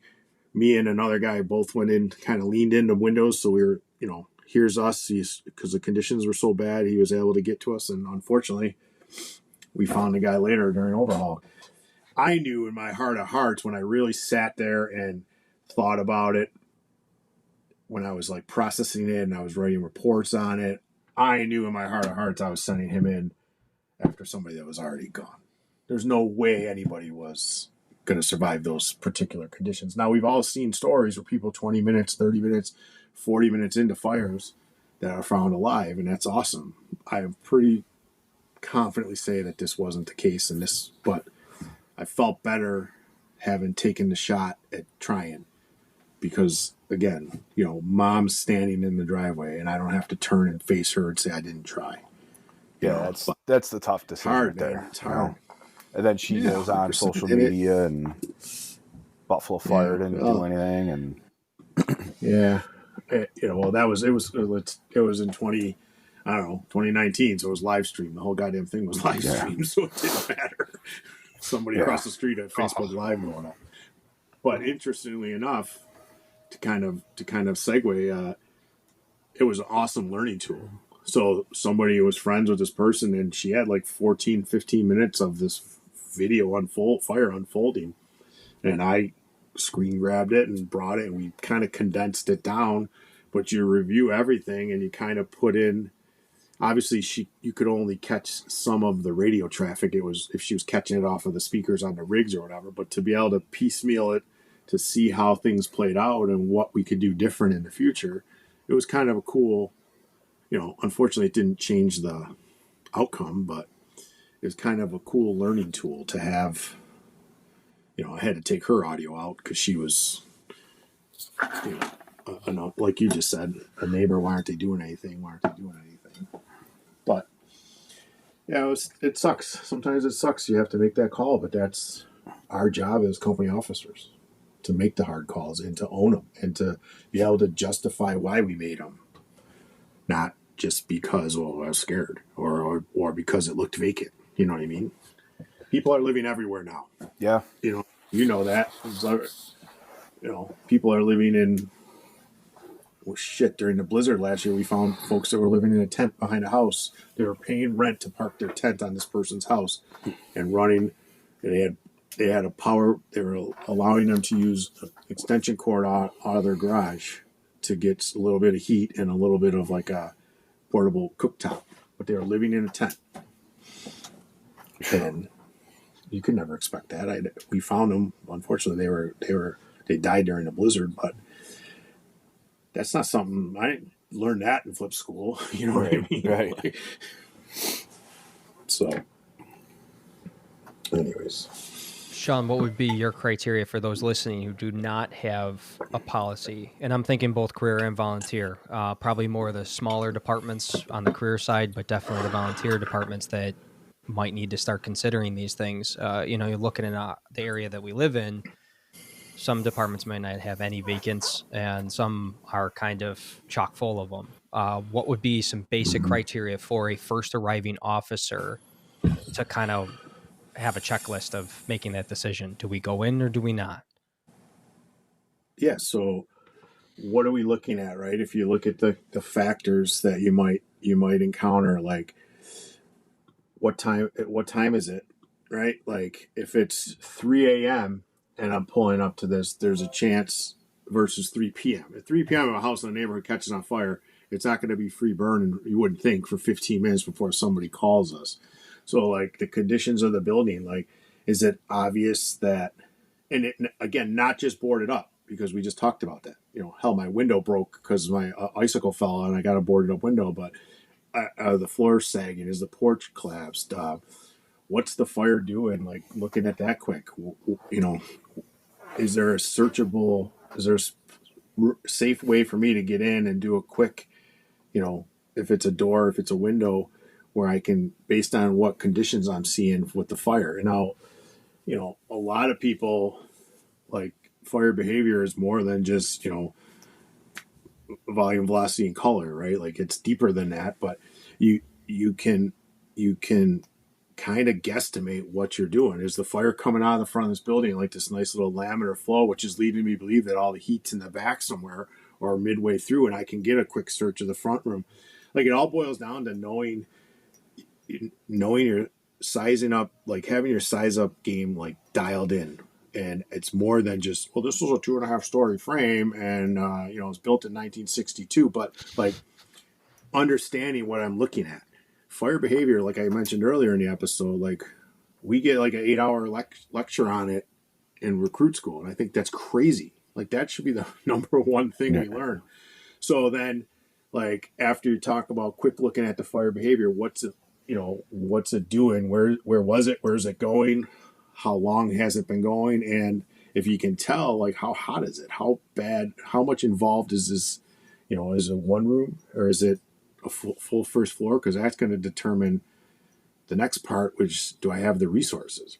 Because if I have a 1,000 square foot building, 1,000 square foot of fire, or even half of that, 1.75 inches they're gonna laugh at you. Might as well bring a water can, right? So I need to have maybe stretch. If I'm gonna make a push, now I got to stretch a 2.5. Well, if I only have 8 people and I need 3 or 4 of them to effectively stretch a 2.5 into this building, maybe is it feasible? Like what resources do you have? What's going on around it? What obviously signs of occupancy, like evidence that someone might have been there, or might be there. And as we talked about, it's deeper than just, well, the meter's pulled, so there's nobody living here. We know that's BS now. You can buy these, I'm looking at it on my desk, this little freaking charger thing is also a warmer. It's like some goofy thing we got off of TikTok or something. It's a hand warmer, but also charges my phone, and it's a flashlight, So you can't just base it off of that. It's got to go deeper. If it's this time of year, what's it looking like? Are there footprints going into any of these doors? That might be a clue.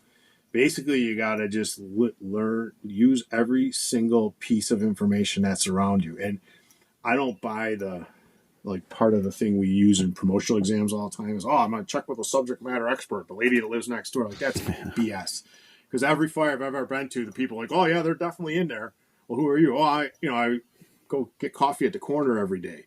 You know what I mean? So I don't trust that necessarily, but in drilling on it and reading about it and studying other, listening to other, like not even NIOSH reports, just subscribe to like the secret list or all those mailing lists that send you out, and then kind of do a deep dive into them. Like even the article that I wrote in Firehouse that we were talking about before, like that was because that building that burned, I'd used in my FDIC lectures talking about single room occupancies because it was a halfway house, and it was the first time I was ever in it. I'm like, oh, this looks like a normal house. Used to be a business on the first floor and an apartment up above. We go in the front door and there's 14 mailboxes. They had converted it into single room occupancies. And so I kind of used that building as like, what's your size up? What do you think? Well, we found out that the people that lived there were sex offenders on kind of they'd done their time and they were living all together in this building. We had a fire there recently, not my shift, but our job, and they made a grab. Person on the 3rd floor hanging out a window when we got there. Building's been vacant and boarded up for years because when they closed, the people that owned it got foreclosed out, or the place that, the county program, city program, whatever it was that ran it, shut it all down. So they knew this place was empty, and it's right on the main drag, so they ride by it every single day. So this building's on fire. The last thing they're expecting is to see someone kind of their arm out of a 3rd floor window. So they had to, luckily they still did a pretty good thorough size up. They got to look at all the floors, looked at the fire conditions, and they were able to, in that particular instance, they effected a ladder rescue. They didn't necessarily have to go in to get to them. But if you're a new person, and I guess the bottom line is all you can do is study and read and pay attention to what's going on and while you're in your district, even if it's career volunteer, if it's a volunteer and you might not be driving around in your fire truck every day, you're still driving around in your car. Look at the neighborhoods. What's going on? Oh, that house looks like it's falling apart. I wonder what's going on there, and kind of pay attention. And the next time you ride by, is it different? Is it better? Is it worse? I mean, it's all going to boil down to the conditions, what the fire's doing, how many people you have, and how many people you can help. And, if you have 8 people and you need 4 to stretch and 1 to run the pump, you can you have a couple searchers, but my guess, if it's a boarded up or barricaded building, you're going to have to do some work there, So learn fire behavior, learn building construction, and, use YouTube for something more than funny videos. You know what I mean? Like, there's a million fires on YouTube, and most of them are like, everybody watches them for a different reason, right? The 3 of us who are kind of in the instructor lane, the company officer lane, we might watch a video on Facebook or YouTube or whatever, and we're watching not necessarily to get on there and keyboard warrior criticize, but we're watching to learn. What would I have done if I was whomever the first person to pull up here was, and so, you have to be careful when you do that kind of stuff and not fall into the mess of the commentary, but watch it, make your decision, and have a conversation with somebody versus not the person on the other end of the computer that lives in his mom's basement, right? Like, have a conversation with a leader, a senior person, a mentor, a friend, even your chief. Hey, chief, I watched this fire today on YouTube. It happened in Buffalo. What do you think about this? And again, not like we talked way back. It's not about criticizing them. It's just about, how would I do this fire with my people, with my 8 and my truck company's 10 minutes. I think that the Mayday episode you guys were talking about, like, people weren't arriving for 5, 10, 15 minutes to the scene. Like, that's mind blowing to me. 90% of our fires are under control in 11 minutes, or we're in trouble. So you just got to understand the things that come into size up. And yes, life is always number one, but it's not just. It's our life too, and like sometimes you got to make the tough call and not do it. If your gut's telling you no, trust your gut. Yeah, and that comes with experience, I believe. And you, 100%. But everybody should, at least when you're a company officer, you should have that. Like our retired chief used to call it his spidey sense, but everybody's got that kind of feeling. It's like something bad's going to happen with this one, so let's slow down on a little bit. But yeah, and I mean, if you're go back to, if you wanted to do, like I talked about in the article, like the hybrid thing, like, hey, listen, while we stretch, there's you two, we're out here to protect you. See what you can see. Take a can, take a tick, do whatever, but understanding that if you start opening up that building to see what you can see, you're going to feed the fire, obviously, right? But yeah, it might work if you have help coming.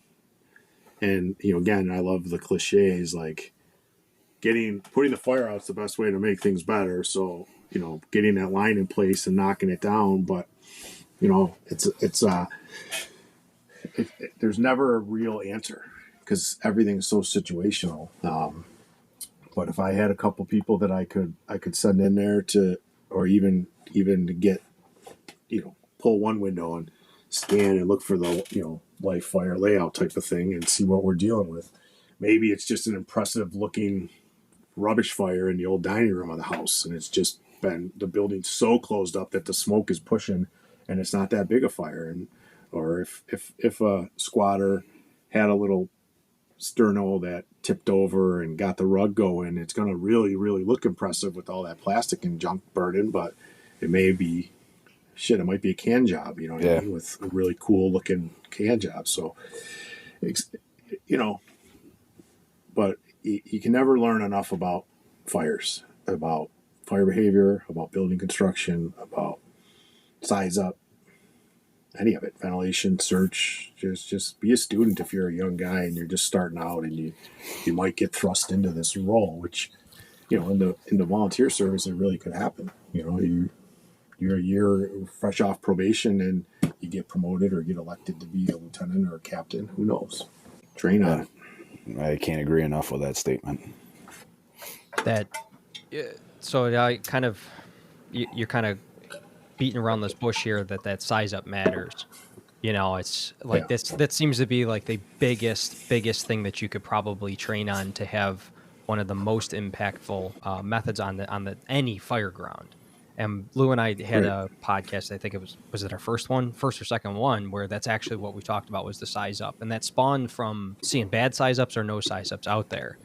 And to realize that there are departments who are not doing size ups regularly, or it's not in their repertoire to do a size up because they don't practice them, mind-boggling, right?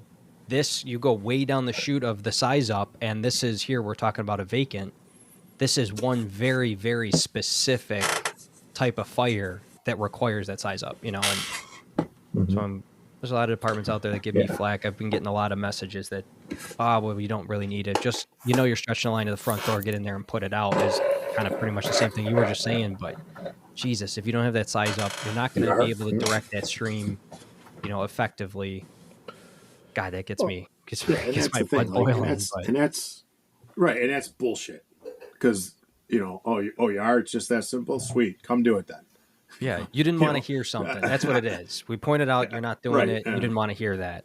And that's exactly like, but yeah, size up is key. And what are we focusing on in size up? The building construction, the occupancy, the fire conditions, the life hazard. That's all the stuff. So if you do a deep dive on all the things that matter, guess what? By default, you're going to get better at doing size up. And it's a perfect, if you're in a career job that does assessment center style testing, it's a perfect thing to do. Pull up a video on YouTube and give your size up and record yourself on camera giving your size up and then play it back. I'm like, oh, you know what? It's deeper than it's a wood frame building. Yeah. And, I got fire out of 3 windows. Well, what does that tell you? What 3 windows? Is 3 basement windows? Is it 3 attic windows? Because that matters, right? It matters about what's going to happen next. And man, it boils my blood, the internet bullshit. Just take a line in there. Oh, really? Thanks, genius. Like, well, and it goes right into it goes right into practice, though. Buffalo's known for what we call the Buffalo homes. It's kind of that 2.5 story. With that half story really being it can be occupied. Livable. It's livable attic. Yeah. And guess where the worst place to stretch a line to most of our fires in Buffalo is? Tell your friend in DMs. The front door, right? The front door. Because all of our 2.5s, if I come in the side door, I get access to all 3 floors in the basement. Stairwell, yeah. 1 flight of stairs. And we've made our living stretching for attic fires, stretching to the 2nd floor, opening the door, fanning our line out in the kitchen. Here comes the water, up to the attic, make a push, done. I hate that. I'm like, my blood pressure just went up. I hate the bullshit on the internet because we get it all the time because we have so many guys that on our job that film our fires or put pictures of, oh, what are these guys doing? You ever hear her going inside? Yeah, motherfucker, I was in there for 2 bottles. We lost this one. Yeah. Sorry. Now you got to put the little explicit lyrics. That's all right. We don't care. Right. But it's like one of our chiefs says all the time, the players on the field don't concern themselves with the opinion of the fans in the stands. And I try to not, and it drives me nuts, but now you triggered me, I think, today. I very rarely engage those people online, but when the young guys on the job are jumping at them, I will. It's just, shut up. But it's kind of that simple, huh? It's important that size up does matter for that same thing. Let's say it is a second. We see flames or smoke coming from the eaves and or the 2nd floor windows to one of those style homes. If you're just the first arriving engine, you kind of know what your job is. But with that size up, you're not just saying random shit. You're not giving the Zillow report of this building. Right, 100%. It's also keying up what the next companies coming in are going to be doing. What's that first truck company that's going to be doing? Okay, well, we know we got to search that fire floor, but also is somebody's got to take a peek because I know that style of home. It's probably in the attic, but did it rip up the walls to get there? Is this one of the mid-century models where it's floor by floor, so there's no passageway shooting straight up? You know what I'm talking about? No chases. Yeah, right, 100%. Yeah. You know, like that's The important. house that I'm sitting here talking to you in is a balloon frame house. It's built in 1927. There you go. You know, and You know, that's what the lion's share of our houses are. And you know, the you have to know, and it's just nonsense to say anything else. You know, and does the front door to the knock it down quick, does that work? Yeah, sometimes, but not all the time.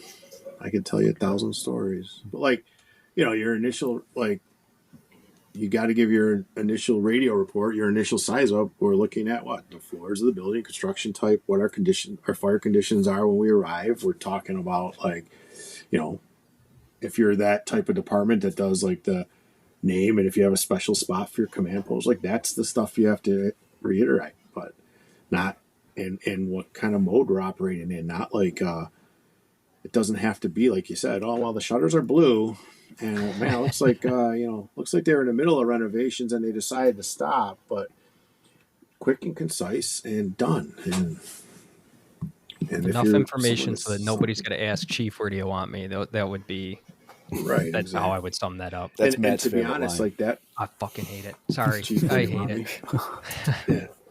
Well, I want and you that's to go funny home. too. Like, yeah, I want you to walk up to me and stop using the radio. Yeah, like we'll get that a lot. Stage at X, Y, and Z.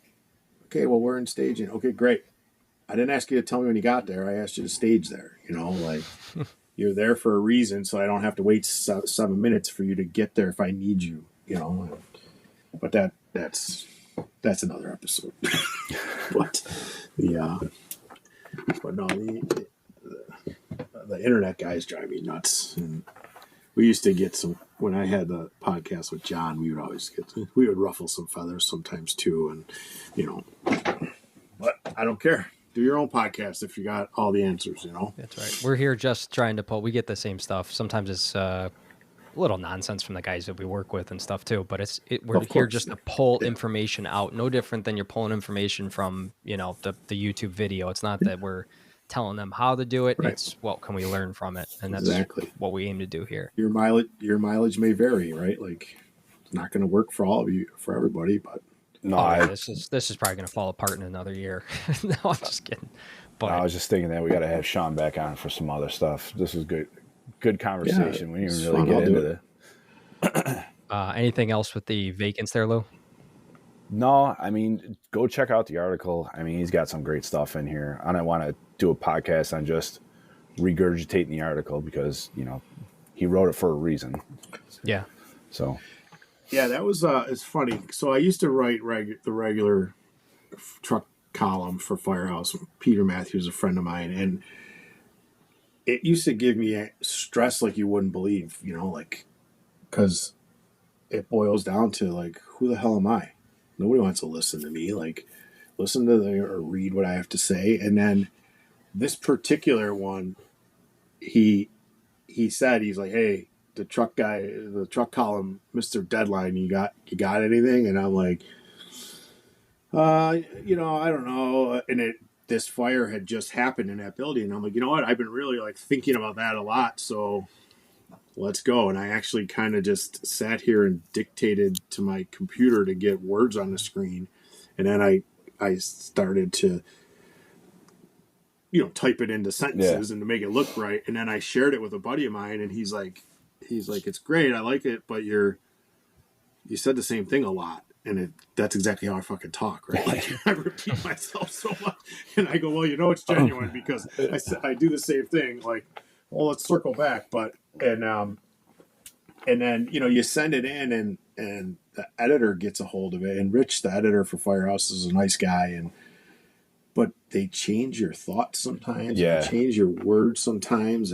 But I really like it. And I feel like my favorite part about putting these out is the comments that I get. Like I did one about, I forget which one of the ones I wrote, some guy like shared the link. It was like, oh, here we go, another guy reinventing the wheel. Yeah. So I changed my Twitter profile for a while to reinventor of wheels, you know, like, but It's funny because I was going to say the 3 or 4 articles that I've gotten in fire engineering, I give them to my wife before I send them in, and she's like, Yeah. What is this? Didn't you go to college?" Oh yeah, that's the old joke. The editor makes you such a gooder writer, you know. Yeah. But the first one I ever did years ago was like creating truck crew assignments, and I must have typed chauffeur 40 or 50 times throughout the course of the article, and he went through and changed it to driver. And I'm like, I said to him, I go, "You think I typed chauffeur on purpose?" Right. Because I accidentally, like every time I typed it, I had to look up how to spell it, for Christ's sakes. And he goes, "Oh, I didn't know." I go, "Well, you're changing it back because I'm not." Yeah. I go, "I'm not." You know, and I said, I go, like in Buffalo, they're not called a chauffeur, but 99% of the world, that's what they're called. Right. Yeah, you know, apparatus operator or chauffeur, you know. And he's like, "Oh, I didn't know that." I go, "Well, you better get typing because I'm not changing them." You're gonna learn how to spell chauffeur too.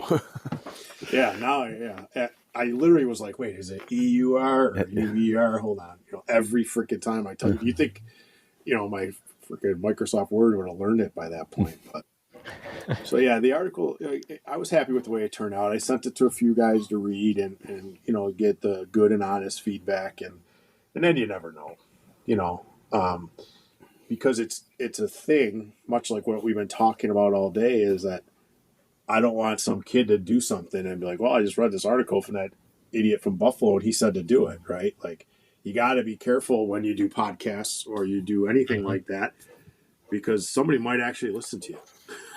You know, and you know, it goes back to what we were talking about off the air. Like, this is all well and good until it's not with our departments, or, you know, and that's just the nature of the beast, I suppose.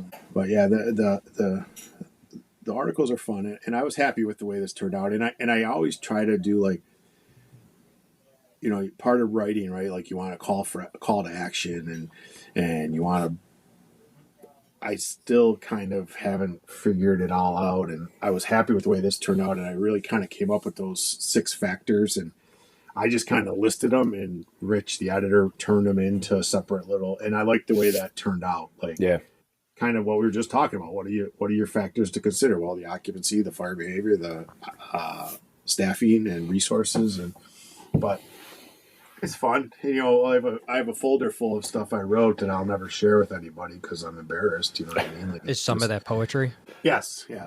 It's a haiku, like poetry, and like in what's his name from Rescue Me, Lou. Oh yeah, not you, Lou. The Lou from Rescue Me. Shay, Lieutenant Shay. He started writing poetry. And maybe it is, and you'll never know, Matt. So unless I happen to drop my external hard drive one day when you're around, but all right, we'll have to find them, break them out. Yeah, but seriously, it's fun. You just get random thoughts and put them down. You do that brain dump, and it helps you. You know, I'm sure you guys do something along those lines, and you have a thought. You just, I don't know. I'll circle back to it in 5 months, and maybe it's something. Maybe it becomes a slide in a part of a slide deck, or maybe it becomes, you know, a conversation on a podcast. Who knows? But it's good to, and that's the beauty of tech, right? Like, I go through a ton of legal pads, and then as I manage to find some time, I start putting together PowerPoint slides as if I'm going to put a class on, and they're just buried in a hard drive. And if I use them for something, I do, but that's it. Yeah, there you go. And I have this one for fire stuff. Actually, we got this one year at Andy Frederick's training days. It's awesome. It's just like but you know, I write down ideas and like stuff about the rigs, and then I actually had to get a new pad because I filled it up. And then I have one for, it's just good little stuff. You know, and the beauty of it is now with the technology, you know, the Notes app in my iPhone or on my computer is awesome because now you can use tags. So I have I got an article or a note that I put in there on, like, I have some tags like VFD stuff, promotional stuff, training stuff, teaching, and each one of those I click on them and it only shows me those notes that I put, and it's awesome. It's so much easier. Like, I just pumped up this stuff on building construction because I was working on a building construction program, and I had all my notes, and in 1 second I can click it. Here's my truck 4 training idea, like some ideas from my lieutenants that work for me, and it's the best thing ever. And we can do it with our voice now. You could be driving to work and just dictating to your phone and then turn it into whatever you need it to be. Yep. I use I do like the note app that's on, like Apple is pretty much what I use. I like using that, but then sometimes I end up using another app. Paper's always my go-to, but it's not always accessible. So I got shit everywhere. Shitty penmanship, so I write down stuff and then I can't read my own freaking writing. So. My brain doesn't work very fast, so when I try to write stuff too fast, it's like, wait, what is that word? But it's not a job that requires an education. So we'll have to revisit a couple of these other things, specifically your time as an officer and some of the things that you've learned, because I think we're kind of running out here. But I'll come on anytime you want. We do have one question, because so you've done time on both engine and truck, right? Yeah. As a boss as well. Yes, I was never a captain on an engine, but I was a lieutenant on an engine and firefighter on both for most of. I kind of split between in the terms of my career, in terms of my time. So yes. So some of the guys in the county they heard that we were going to be having you on, and they had one question, seemed to be consistent: engine or truck? Oh Jesus. Oh. Well, and to be honest, and it pains me to say, because I don't care if I'm ever an engine officer again, the best position in the world is the nozzleman on the first in engine, right? But in terms of an officer, I think I prefer the truck, obviously, and with good reason. I feel like at least in my city, you're going to more fires, right? We have 9 trucks, 3 of them go to every fire, and we have 19, literally twice as many engines, 19 engines. So in terms of wanting to go to work, and that's why I like the truck. I loved the challenge of being an officer on an engine, about making that call, that first call, about looking at a building, looking at the street, and coming up with estimating that stretch and deciding what flow we need, and like all that stuff that you think about on the fly versus, on a truck, it's kind of like Magoo. Oh, well, my driver's job is to look for wires and trees and shit, and my job is just like, where do I go break something, right? Like, I mean, I'm joking, but I'm serious, right? Like, there's so much more, you have a lot greater chance at screwing things up as the officer of the first in engine than you do as the officer of the first in truck, right? I mean, pretty much, unless you start smashing out all the windows before the line gets charged, you're pretty good. And I'm making light of this a little bit, but I love the challenge of rolling up as an engine officer. I really, truly do. If you do it right, like if you're actually thinking about the things that matter. Oh, this street's different. The setbacks are different than most of what we're used to. So I might have to adjust, and this might call for 5 lengths. We almost always exclusively use pre-connects, 4, 5, and 6 length pre-connects on all of our engines. So there's that point where, shit, I'm going deep to the attic. I need to take the 6 length pre-connect, but what about the backup line? Because now my backup team not gonna be able to back me up because they're a foot shorter. Like all that stuff that comes into the first few minutes of an engine is awesome. But I go to more fires on the truck, and that's what it boils down to for me. There's nothing wrong with that. No, and I really, really, truly, I'm not like, I don't get it. I obviously like the ball busting about like truckies on the roof looking at their heroes and all that crap. Like, it's all fun and funny, but it's the best job in the world, and I'm blessed to get paid to do it, regardless of which piece of equipment I ride on,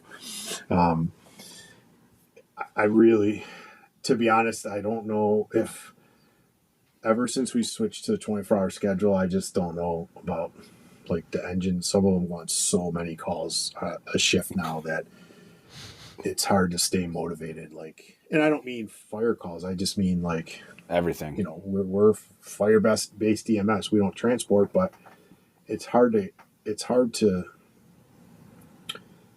stay motivated when sometimes it's just going to pick up little Bessie that fell down, you know. And but that said, I think every single new firefighter should start on an engine, and they get out the door more. For all the reasons I don't want to do it anymore, they should do it, right? They're out the door, they're in more buildings, they're seeing more things. You know, they're learning about stuff that we don't do every day, you know, high rise operations and standpipes and fire pumps and whatever. So if every rookie could go to a busy engine for a few months, I think they'd all be better off. I agree with that. But yeah, it's the nature of the beast. We can't, right? Unfortunately, but the lion's share of our rookies end up at engines. And to be honest, we don't have any slow companies anymore. We have companies that don't go as many fires, but all of them are going. I think our runs are up. Like we had 45 or 46,000 runs last year. That's up like almost, I think, like 10,000 or so from the year before.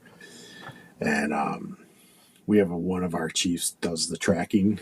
He's an ultimate fire buff and statistician, and he keeps track. He uses the NIFRS data to pull all this stuff. But he has his own rules about working fires and stuff. But he said it doesn't count as a working fire unless you stretch and operate 2 lines.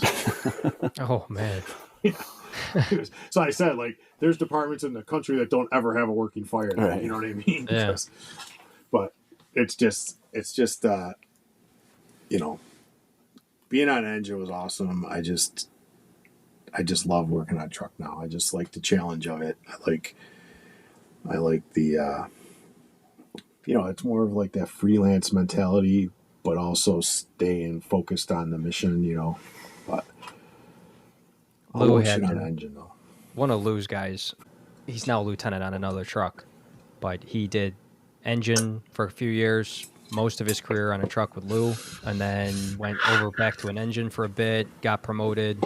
Can't remember if he got promoted, then moved the engine. I forget how that happened, but somebody had asked him after doing a round robin with a bunch of the county departments for a large scale training day. They asked him, hey, truck or engine?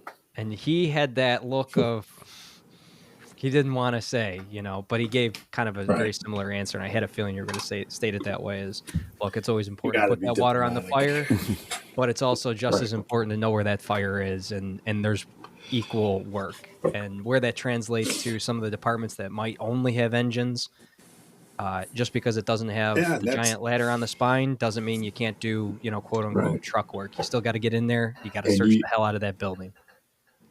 And you have to do it. You have to, the truck work has to get done regardless of the apparatus you arrive on, you know, and yeah, you're absolutely right. Like it's fun to bust balls about engines and trucks, but I do like, however, using water can on a fire before the engine gets in. That's the best. So do we. That is the best. That's just fun for coffee table talk, you know, like, oh, where were you guys, you know, but it's few and far between. What do you guys have do you guys have like an MDT or something in the rig itself? Like we have these old tough books, these old like 100-year-old computers. We've been getting new ones forever, but they're just tough books, and our CAD sends you the info. And you know, we used to have the actual little, but the tough book has our, you know, F3 is responding, F4 is on location, but it does have we got a new CAD a few years back, and they provide you with a lot of information. Your fire reports, your size, or what do you call it? Pre-plans are in there. If your hydrants are in there. So it's pretty good, but it's just basically a tough book that the CAD software runs on. And, you know, the magic of the internet, I don't know how it works, but. Do you get a line-by-line update as somebody keys up the radio or says something important? Does it throw it in there? Is it like a job note, line-by-line? Yeah, not everything, but yeah, the dispatchers transcribe it. So, Okay. somebody, whatever, I made a report that it's a working fire, whatever, and they type it in and it shows up. So if you're en route for a while, there's times when, other companies are out, you're going to be on the road a little bit. The info fills in as you go. So some of it's pertinent, some of it's nonsense, but they have to type it in manually, though. Where I'm going with that is we've had plenty of opportunities to get in there quick, and it turns out to be something that's just a small can job. And as soon as that officer Right. keys up on the radio, cancel the engine, we got it with the can. And it's like, so you take a little screenshot of it, you get that framed of just that one line, it's timestamp dated. I You said gotta be it over careful the 'cause radio a couple weeks ago on purpose to make sure that it's in the permit record. Truck 4's got, we got water on it with a can while we were waiting for it was a high-rise fire while we were waiting for the engine. But full disclosure, we also backed out and shut the door and waited for the engine after a few minutes because we were out of water. But it's always fun to throw it out there, Yeah, But that's just funny. yeah, We it's love all the just engine fun. guys That's too. the best part. The best part about the job is you can do stuff like that. Right. And the mission is all that matters. But we had 2 fires that night, and both of them we put water on it with the can. Whether we put it out all the way with the can or not, we put water on it with the can. And I don't bring them all the time. Like, I don't have the guys bring a can all the time. Depends on, again, what it looks like. What the size up looks like when I get there. And it's right behind the firefighter behind me. So worst case, I just pop off like, hey, Lou, grab the can. Depends on what I see, and just 2 particular fires, I had them grab. Well, the one was a high rise, so obviously we're bringing it there, but it is fun. It is fun to be able to say that. Oh, we got water on it with the water can, but you better get the line if they ever show up. But, it's just all part of the game, the ball busting and stuff. But I've never said pick up the engine over the radio. I don't think pick up the engine. We got it. But that might be my next mission. Although I can't, we don't get those little. The engines beat us there most of the time because we share. We're in the same house. Same house, yeah. They're tough there. to. Yeah, Unless they're out on a run. Yeah. Right. If they're out getting a meal or doing whatever, and they're a little delayed, but 99% of the time they're there first. So that's good stuff. Good stuff. So for those of you listening, pick up the article. It's online at Firehouse. It's the Firehouse magazines. It's their website. The title of the article is Truck Tactics, Vacant Properties, Search or Go Defensive. Go ahead and I think you need it's behind it. Is there a paywall on that one? You don't have to pay. You just have to register. You have to register? It's free. You just have to register. Even better. Then nobody has an excuse not to read it.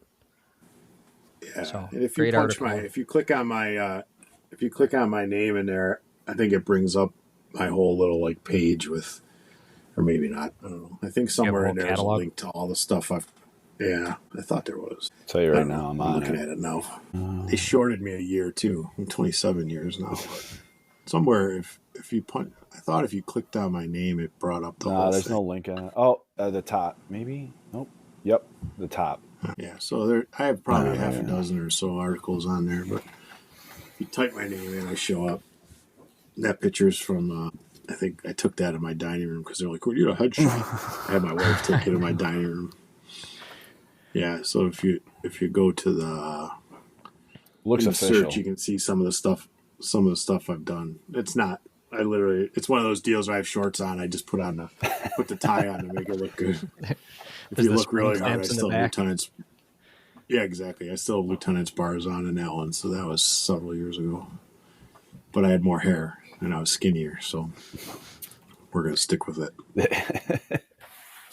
Sean, where can people reach out to you? Do you got a Instagram, email? What is it? OnlyFans? Yeah. No, well, that's secret still. So OnlyFans is still secret. We're still working on some content for that. A couple more crunches, and I think I'm almost there. So I just got to get I don't know if there's a dad bod in OnlyFans. I'm sure niche, there's something. There's some weird stuff out there. If you want that, I do have Facebook and Instagram, but I kind of keep my Facebook for my family stuff. So Instagram's just my Then name. don't.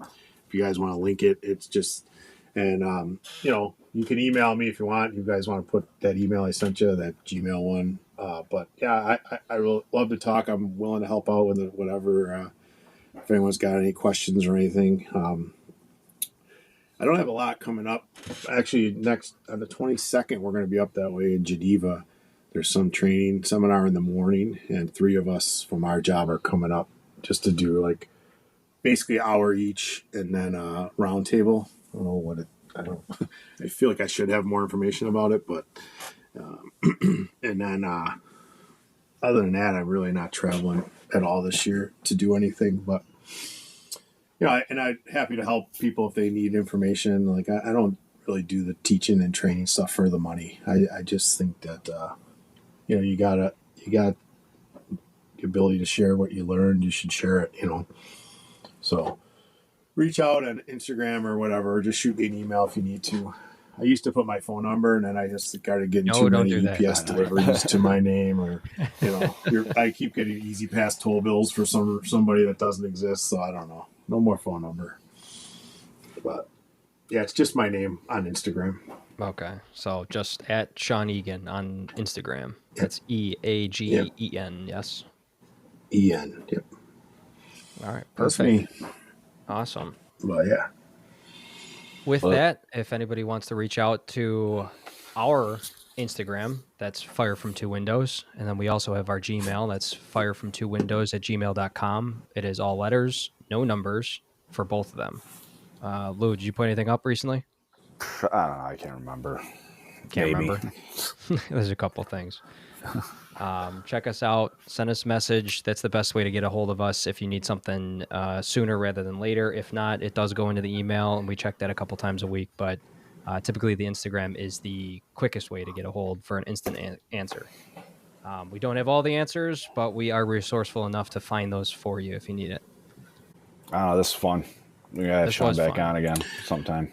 Sean, we really appreciate having you on here. This was cool. We got, I think I have more questions. We got talking. Topics here now, so we'll have to get you back on. Yeah, and I'm always happy to do it. It's great now that I used to have a daytime side gig that I was doing for a while, so I was a lot more busy. But now you're keeping me out of my honey-do list. So anytime you want to bring me on, I'm in. Like laundry's going, dishes are done, dinner will be cooked. I'm good. There you go. Awesome. But no, I love doing this stuff, and just shooting a breeze. That's the thing of the podcasts that you kind of have a structure, but then you kind of let it grow into whatever it becomes, and next time we could do an hour about a specific topic and stay on topic. Right. Lucky right. stay on topic.